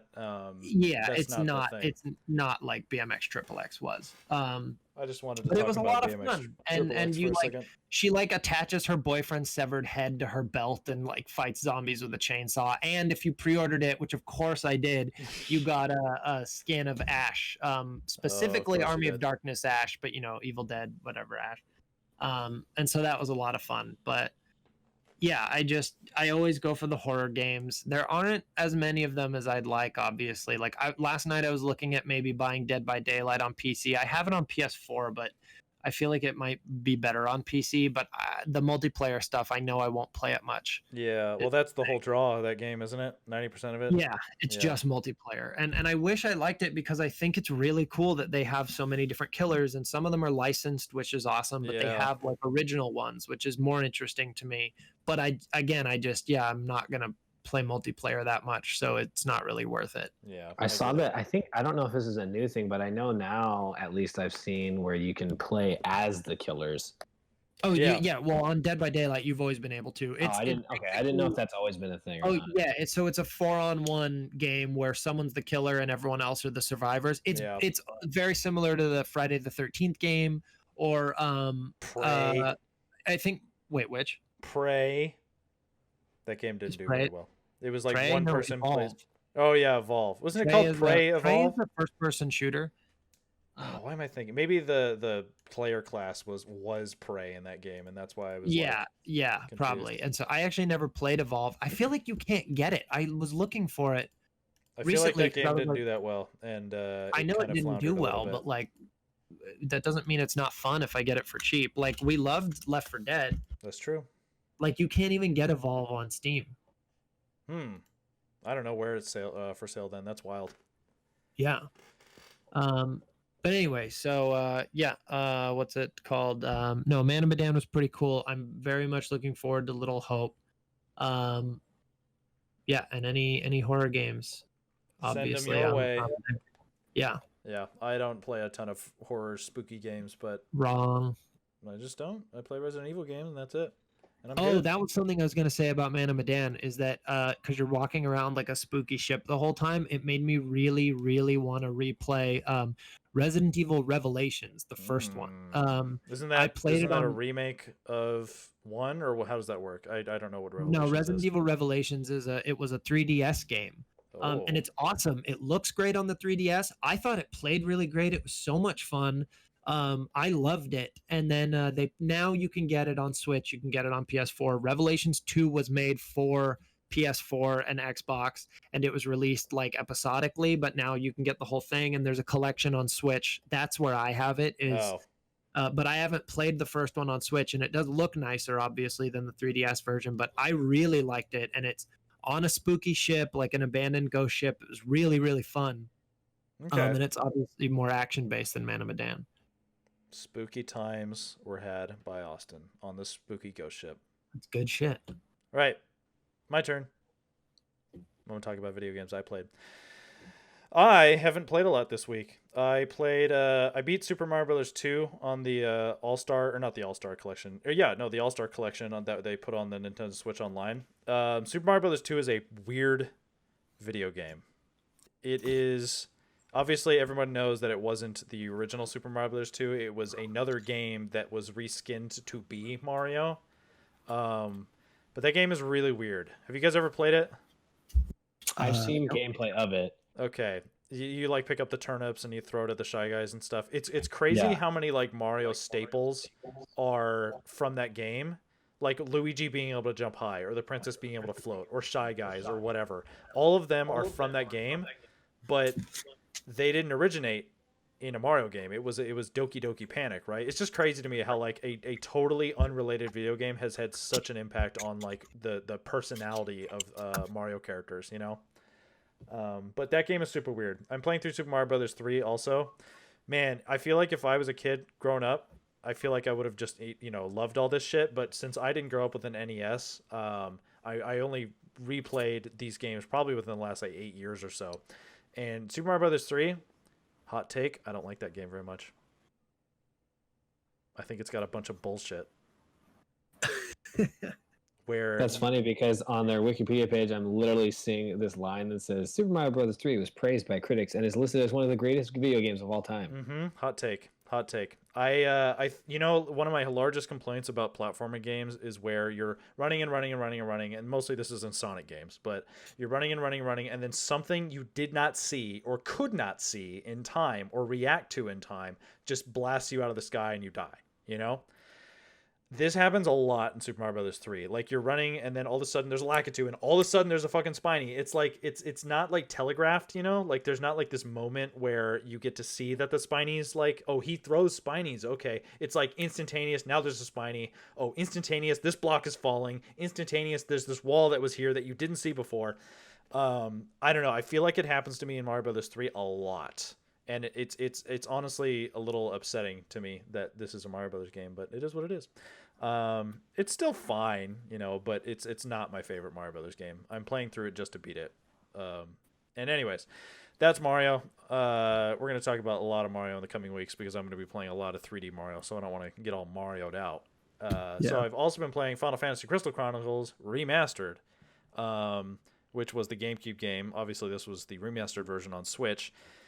I played the shit out of this game as a kid with the multiplayer Game Boy Advanced adapter. It was fun as hell. Yeah. Yeah. And but I haven't done that because I've heard, and I haven't played it yet. I haven't played the multiplayer, but I've heard that the multiplayer is abysmal because you mentioned it, Austin, and then I read an article. Why I didn't buy it. Yeah, and then I read an article. I've heard that too.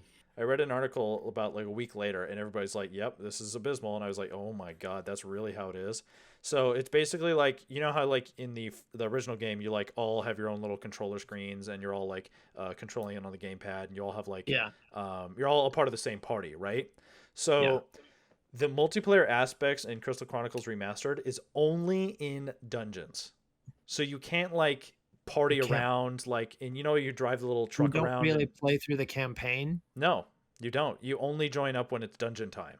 What the hell? Which is super weird. And I'm pretty sure, if I read the article correctly, I'm pretty sure that progress is not saved unless it's your own save file. So let's say that I was playing it and I invited Noah, and Noah and me ran through 3 dungeons. Well, Noah, I don't think he gets any rewards. I don't think he gets any sort of like experience points or anything like that. Geez. I don't think he gets any rewards. I don't think he gets any treasure, and he doesn't get to progress with that. So if we went back to Noah's game, we'd have to play the dungeon again, and then I wouldn't get anything. Yeah, that's annoying. That's what I was worried about playing Diablo with you and with Alex, Diablo 3, but it's not like that at all. It's the opposite because it's a good game and makes sense. Well, Final Fantasy Crystal Chronicles is a good game, but the multiplayer aspect of this is just Switch. So bad. Which is a big disappointment. I was really excited to play that with you guys because that game is super fun. But aside from that, it still like holds up, you know, in a lot of ways. Like the music is so good. The levels some of it is different though, right? Some of it. It's mostly the singing and that first opening like da da da da da da da da da da. That's like a different song, but it's so good. Looks good. Plays good. Best Final Fantasy game. Don't at me. Don't at me. There it is. I know you're thinking of adding me. Don't at me. Wait, but it is fun. You're enjoying it. Yes. I just wish I could play with you guys. It breaks my heart that like this game that was meant to be like this pure, like it was meant to be designed with multiplayer as its focus. Like and that's what we were looking forward to. Was literally every time we talked about it, we were like, "Oh God, we all have to get this and play it on Switch. It's going to be a blast." Yeah, and that's the one aspect of it that's kind of fucked up. I mean, it is only $30, right? Mm-hmm. Yes. Which isn't bad. Like, I mean, I guess to just play through, you know, single player. Yeah, I'm just gonna run through it because I don't even remember if I beat that game when I was a kid because I was a little young. I ever did. But it was still a lot of fun. It's a cool game. There's a lot of cool style and a lot of cool little characters, and music's great. And it's just like a very simple to understand beat 'em up type experience. You know, it's just like whack on the guy and then move on. You know, so it's chill.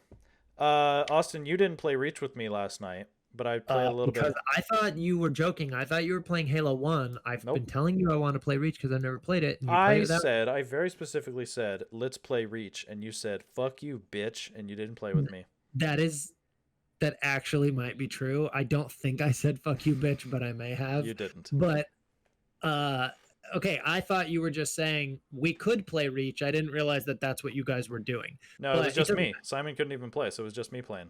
Oh, okay. Well, yeah. Well, I've never played it. Well, I was working on something anyway, so it's good that I didn't. But we played. I played Reach last night, and that game is cool. It definitely like hits the marks that the most recent Halo games haven't hit in terms of like feeling like a Halo game.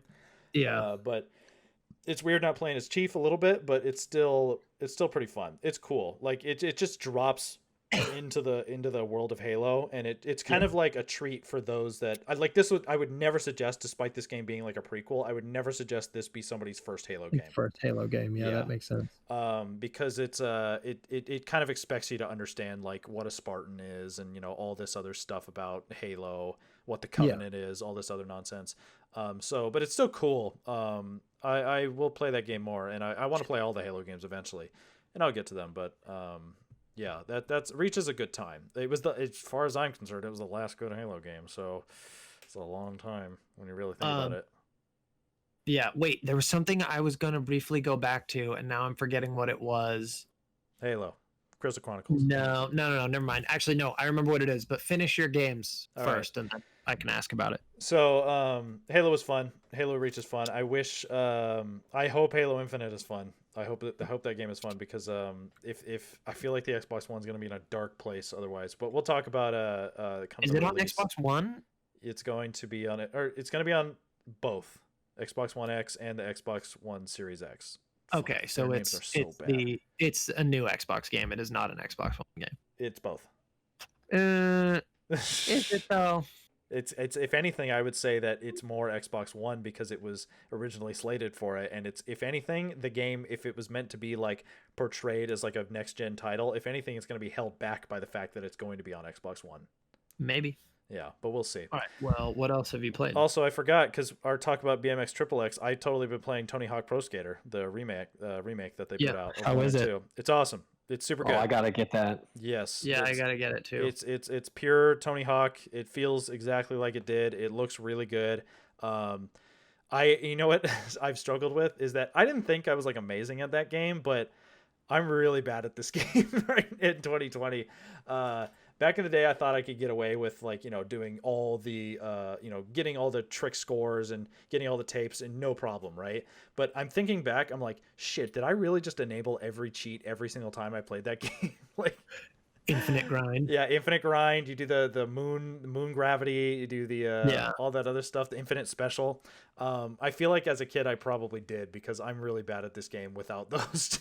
I have a vivid memory of renting Tony Hawk's Pro Skater 2 on my PlayStation, the original PlayStation, and I played it for like 7 hours straight. Yeah, like I loved it. It was the most fun thing ever, and then I ended up getting it, like for my birthday or something. And then obviously, I think I didn't have another one until Underground. Oh, wow. That's another great game. I was very Jake Spear about it, where I was like, why do I need Tony Hawk 4? I have Tony Hawk 2. And but then the next one I had, was Thug on PS2. That was a good game. Yeah, they should remake that. That was awesome.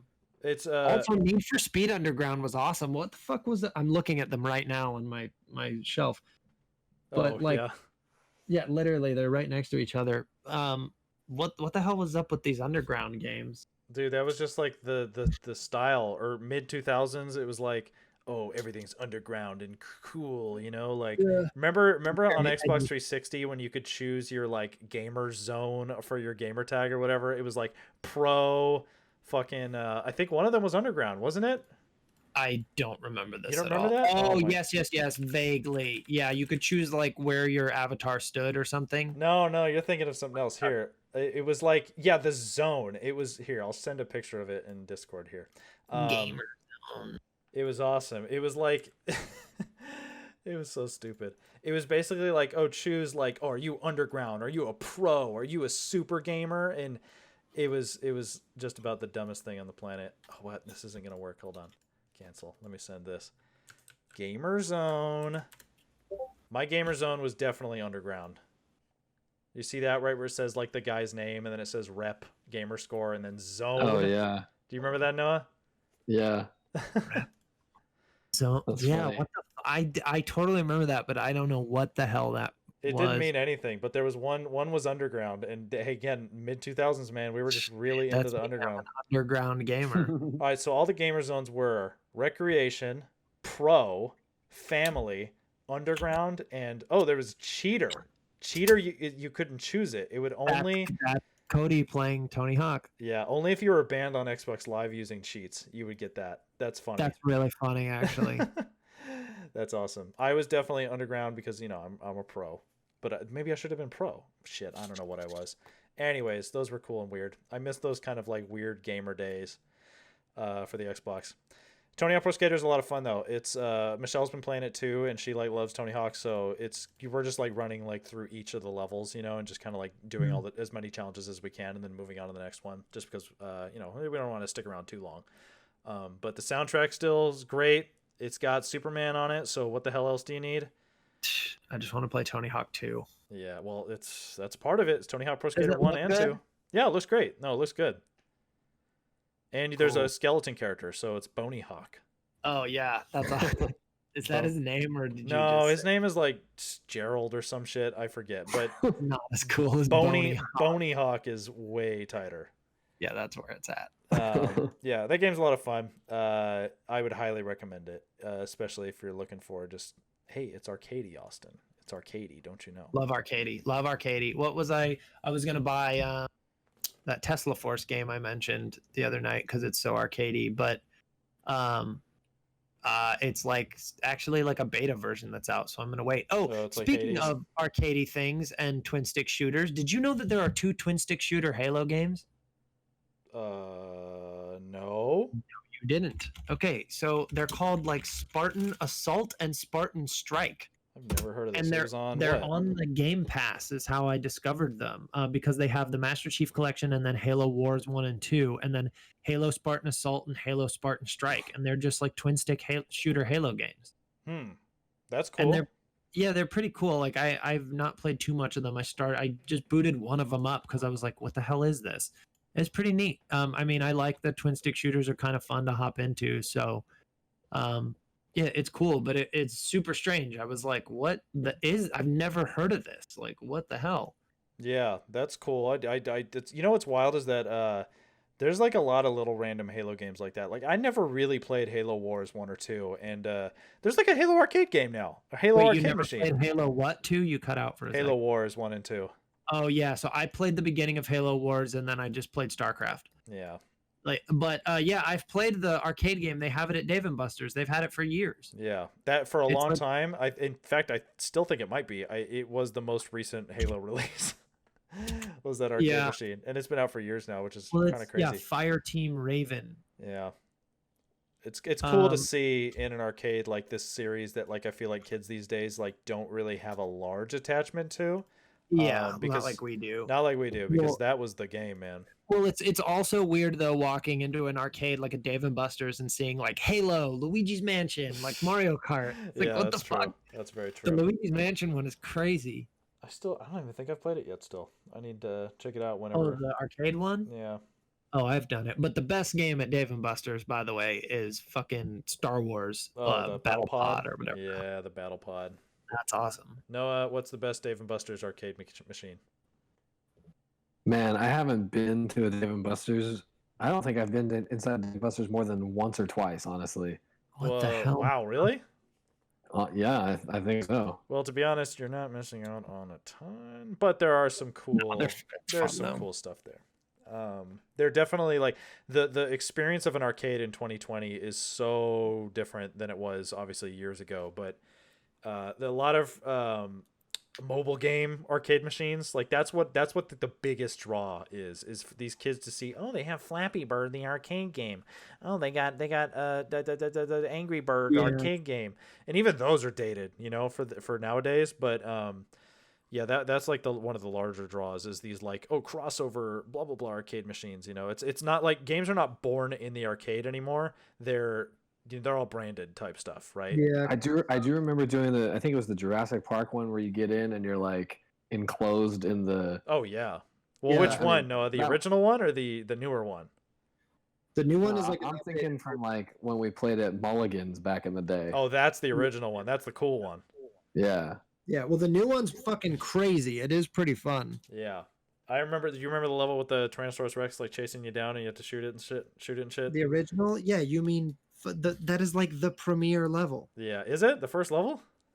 No, but well, I guess it's not the premiere level, but it's like that's the big draw for that game is that Yeah, moment. That is the moment. I knew what you meant by premiere, Austin. I knew what you meant by premiere. Yeah, that's like the big Okay. showcase moment of that game. That was a cool scene. That game is really cool. I wonder if they've got man, I would love to get my hands on one of those cabinets. I played it just a couple years ago because I went to a movie theater to see Rogue One when I was working on that same movie where I bought Pokemon Moon. That was 2017, January 2017.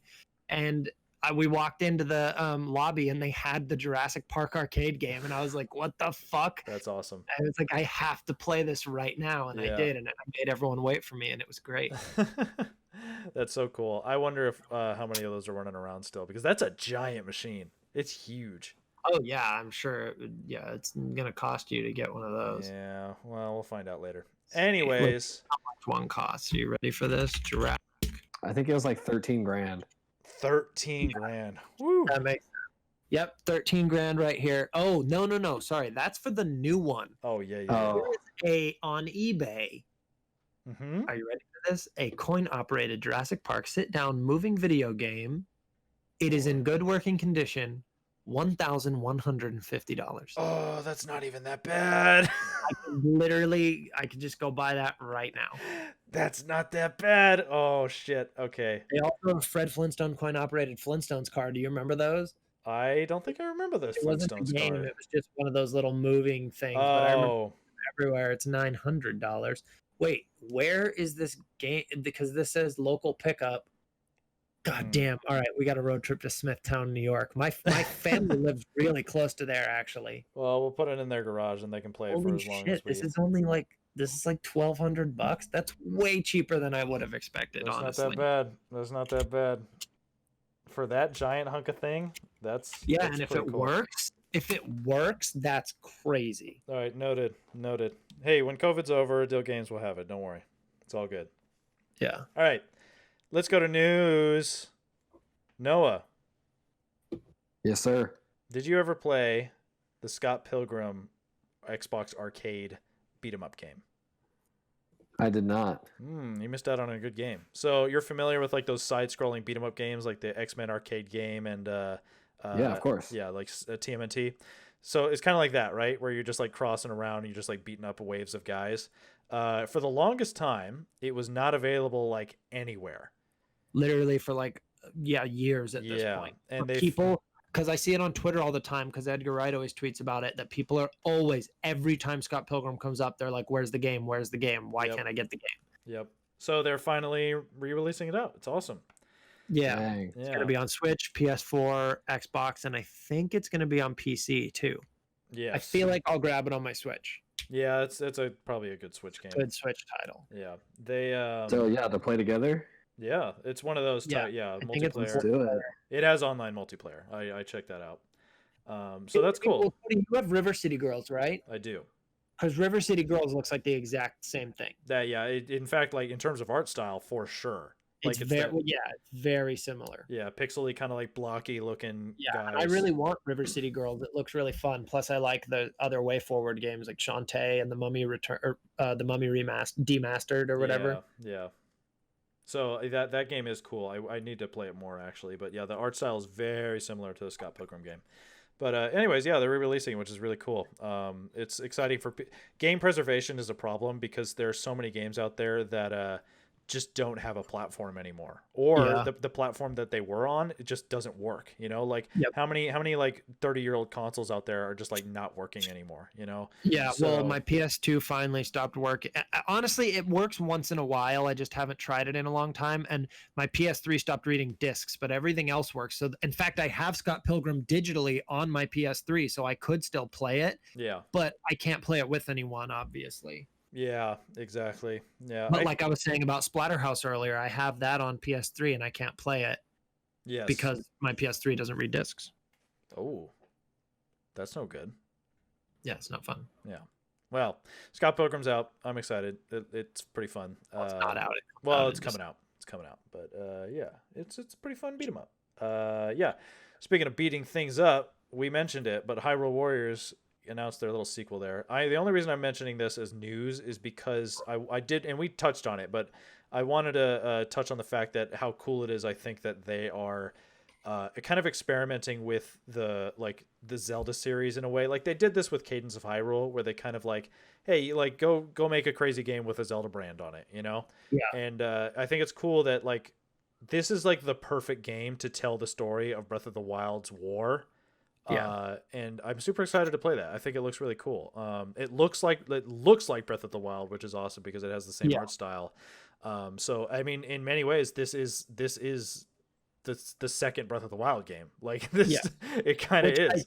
There's something really interesting to me about like maybe a big Zelda storyline that's going to be played across several games, and they might not all play the same way. I think that's really cool. Yeah, definitely. Because like so far, it kind of seems like that's the way it's going. I don't know if it'll go much farther than this and Breath of the Wild 2, but yeah, it's still neat. This might be the only Zelda game that's had a extended like.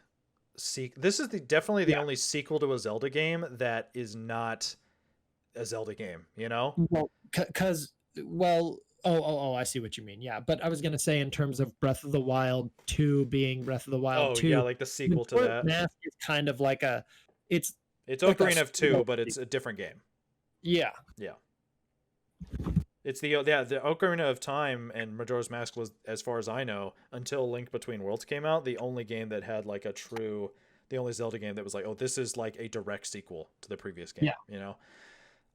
Which is cool. I'm glad Breath of the Wild is having these legs because Nintendo had every right to just make the game and then move on, and I feel like they're expanding on what they've created and perhaps doing what Ocarina of Time did, which is creating this kind of like this standard for what Zelda games kind of are and what to experience and what to kind of expect from them, which is cool. They're experimenting, which is fun. It's with one of their top selling titles of all time. That's crazy. Yeah. Yeah. I'm actually a little curious why the next thing and seemingly the last thing you put in here is in here. Which one? Control? Yeah. Oh, well, you were going to find out about that. All right. So, but before we get to Control, actually, no, we could end with Xbox. So let's talk about Control. So, Austin, you've played Control. I've not played the whole thing. I've only played the first couple hours. That's okay. I'm not going to spoil anything. Noah, your girlfriend's sister has played Control. That's pretty good that you know that. Yeah. I do know that because you know how I know that? Because your girlfriend's Redbubble page has a Control sticker of the main character. And I was like, I texted her. I was like, you haven't played Control, have you? And she's like, no, my sister loves it. And I was like, yeah. Oh, okay. So anyways, she may be interested to know this, Noah, but Control, this, not the developer. I want to note this. The developer didn't push this out necessarily. The publisher did. So I'm echoing again, Austin, by the way. I have not touched my volume, really? So I don't know what to tell you. Yeah, it's really low. Super weird. Okay, anyway, so Control came out, and then like a couple months later, they kind of announced the season pass and like the DLC for it, and it's called the digital or the deluxe edition, right? So it comes with all the DLC and it comes with the game. So that came and went, and then they announced that there's going to be an ultimate edition of Control that comes out on the next generation of consoles and PC. The ultimate edition has all the DLC in it, just like the previous edition that I mentioned. But if you buy the ultimate edition now on current gen consoles, you get a free upgrade to the ultimate edition on the new consoles coming out.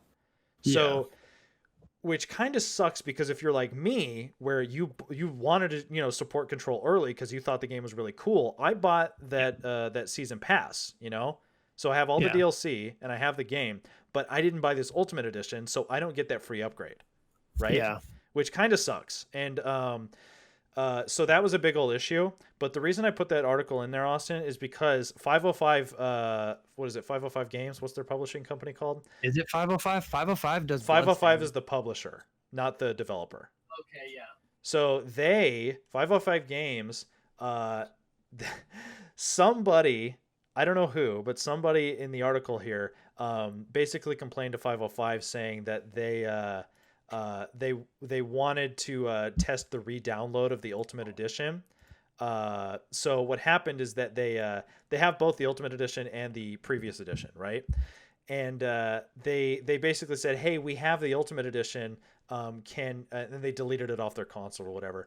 And they basically 505 Games, they complained to them and they said, hey, can we have our Ultimate Edition based on only having the previous edition, right? And some sort of snafu between 505 Games and the users, they gave them the Ultimate Edition, which they weren't supposed to do because they had only the deluxe edition, which was the season pass stuff. Does that make sense? I know I kind of talked a lot in circles there. So you're saying the Ultimate Edition and the Deluxe Edition are the same thing, except with the Ultimate Edition, you get the upgrade to the next gen version of the game. So basically, they were saying, "Oh, it's impossible. We can't upgrade you if you bought the original game with the season pass." But then they did upgrade it as an accident, and they took it back. Oh yeah, you can't take it back if you fuck that up. So everyone's really mad because it's like, oh, you're saying it was impossible, but it totally did it. So yeah, people are mad, and I'm really upset that it's happening to Control because I think that game is really cool.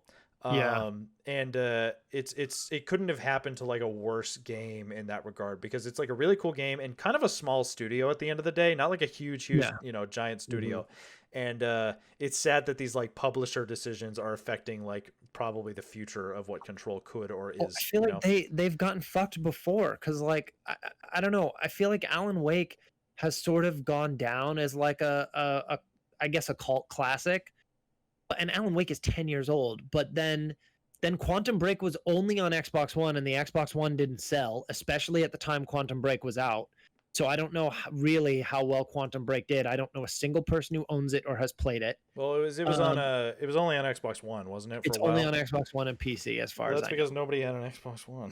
I literally just said that. Yeah. But then and then Control comes out and I didn't even realize it was Remedy when it was coming out. I was like, what is this game? I feel like I never heard about it until days before it was released. Yeah. And then everyone was like, oh, Control. And then I realized, wait, Remedy, that's the company that did Alan Wake. And I got excited and I went and bought it. And I haven't even played it. I just wanted to make sure I bought it because they did Alan Wake, and I love it. Yeah. And I feel like, I mean, other than the Max Payne games, I feel like nothing's been a huge, massive hit. Mm-hmm. Yeah, not And really. it's crazy actually that they did the Max Payne games too. Yeah, well, Control got a lot of press because it was pretty cool back when it kind of came out the tail end of the year too. So a lot of people were like, it came out in like April. Oh, really? Am I crazy? Yeah, Control came out like the beginning of COVID or right before. Really? What the fuck? No, it came out last August year. 2019? You're crazy. Yeah, I told you, dude. I told you. Wait, what the fuck? Hold on a second. You're going nuts. How was this released? Because yeah, you're going crazy. I am so confused. I literally bought this game like, did I buy this? It came out in 2019. It was on my personal like top 10 games of 2019. Okay. I must have bought it like that week then, but yeah, you crazy.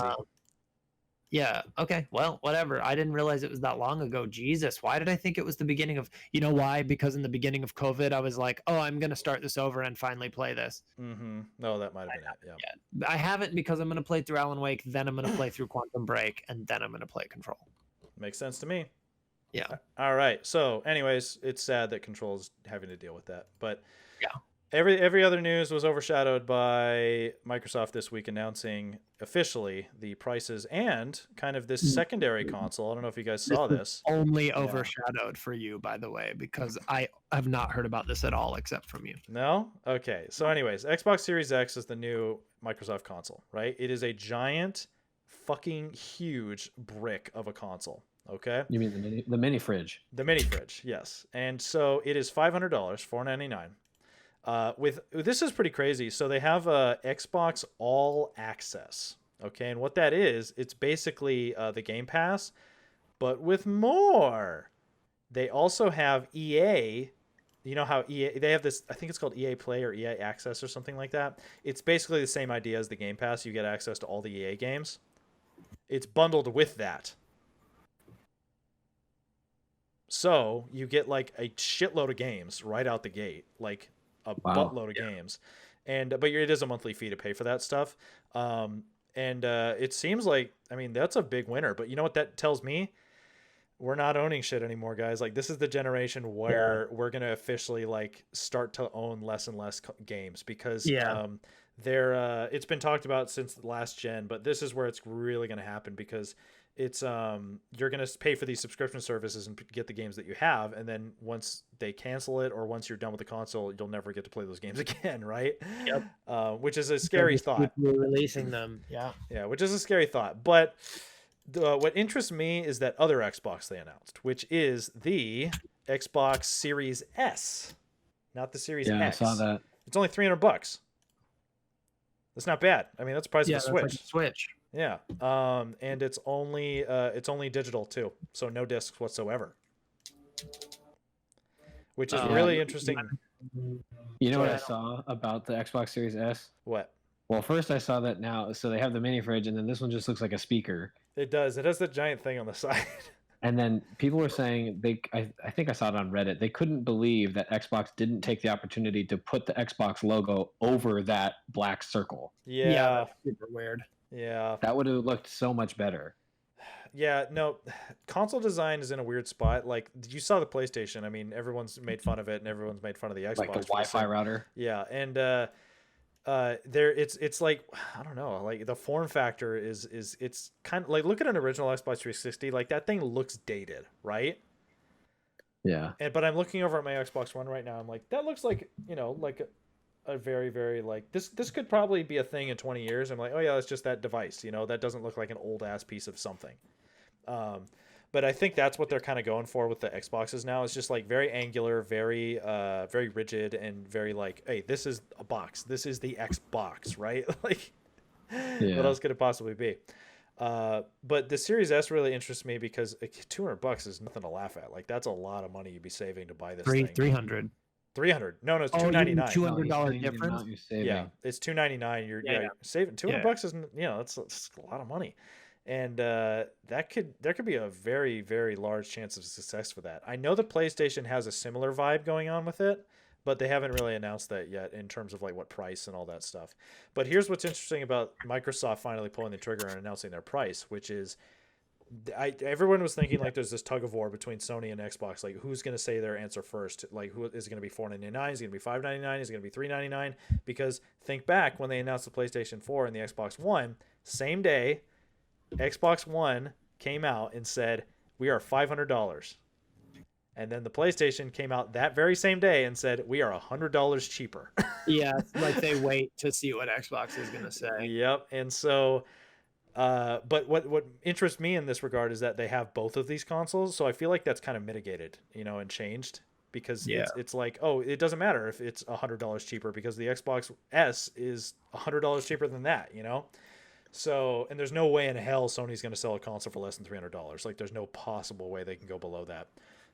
So it's cool. We'll see what happens. It's going to be an interesting generation because, again, as I said, that owning of media is really going to change. And we're starting to plateau in terms of like what these consoles can deliver in terms of like graphical quality, because that's the measure, right? That's the ultimate measure of like what's the difference between this gen and last gen. Is like, do my games look better? Do my games look more real? Blah blah blah blah blah.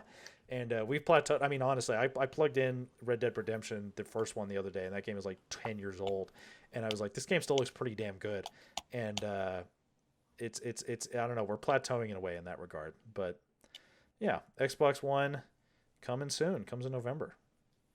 Xbox Series S. God, these fucking names are so I'm not going to bad. get one, but God, these names are so shitty. How do you guys feel about the Series X and Series S name? it's awful. Just call it an Xbox. It's so weird. Yeah.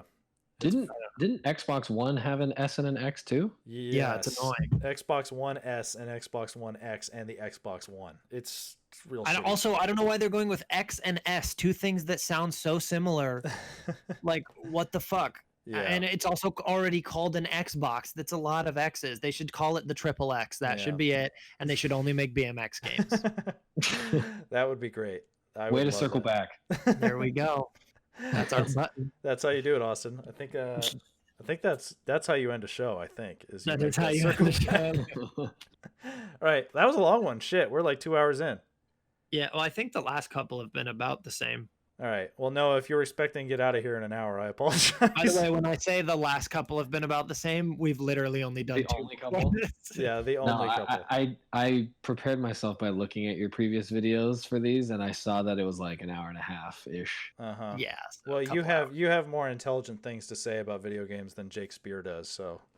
I'm not so sure about that, but thank you. It was an Well, hour. but- Okay, so hour 23, hour 37 before this. This one is going to be closer to 2 hours even. Hour 56. And we could Yeah. hit that 2 hour mark. All right, Austin, soapbox for 1 minute. Go. What do you got? Talk about anything. What do you want to talk about? No, Do you wanna soapbox. talk about The floor is yours. What? Go. Okay, but what game am I talking about? Nothing. The floor is yours. Okay. Oh, this is something we didn't talk about. Are you actually recording? I am. This is something I meant to bring up last week All right, about horror you have games. 30 seconds. Go. What the fuck? No, you said 4 minutes. Okay, no, you have 1 minute. Go.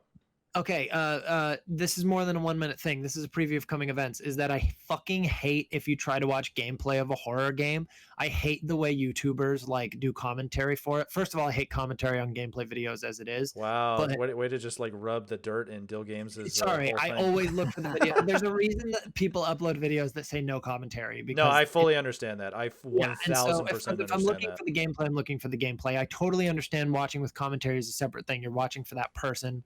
It's different.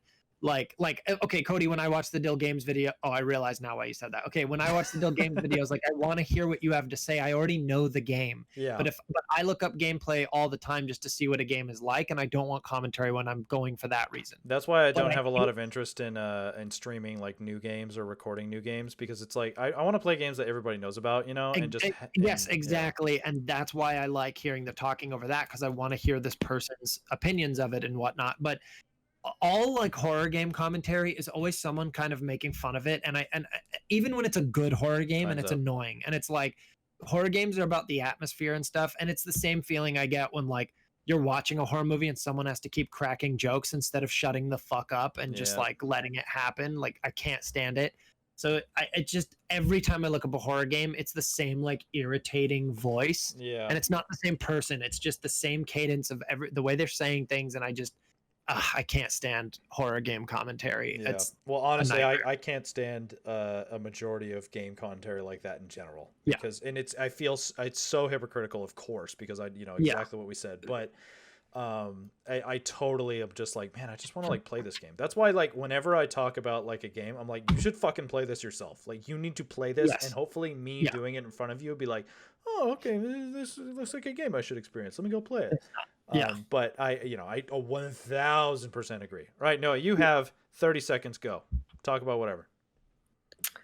Circling back to what we talked about earlier with Pokemon, I am excited for the new Pokemon Snap coming out later this year. I think I forgot about that. And it looks super good, like way pretty. I think if they can make the next like mainstream Pokemon game look like that instead of Sword and Shield, that will be a big step up, I think. New Pokemon Snap. Yeah, no I release totally date. Forgot that this was happening. That game looks really freaking cool. Pokemon Snap 1 that's a classic game. Mm-hmm. I just want to know where I'm going to be able to print my pictures since Blockbuster doesn't exist anymore. You'll have to go to Netflix. I know, right? Okay. Anyways, we made it to 2 hours, boys. Good job. All right, that was Dill Games episode 3. Wait, where is this Pokemon Snap trailer? Oh fuck. On the YouTubes. Are you familiar? Yeah, I'm just trying to find. I always try to find the actual like. It starts off with a giant whale lord. It does. Yeah, I don't want to watch the IGN link. I was hoping to find the actual Switch link, but I'm not seeing a Nintendo upload at all. Oh, there's got to be. It might be the Pokemon Company, not Nintendo. Yeah, it's weird that it doesn't come up. Whatever. The IGN link is fine. All right, I'm gonna watch this, and then I'm probably gonna watch the Hyrule Warriors trailer again. All right. Actually, no, I'm gonna wait until I beat Ganon. Yes, do that. All right, gang. All right. See you later. Thanks for coming by. All right, boys. Bye-bye. Bye.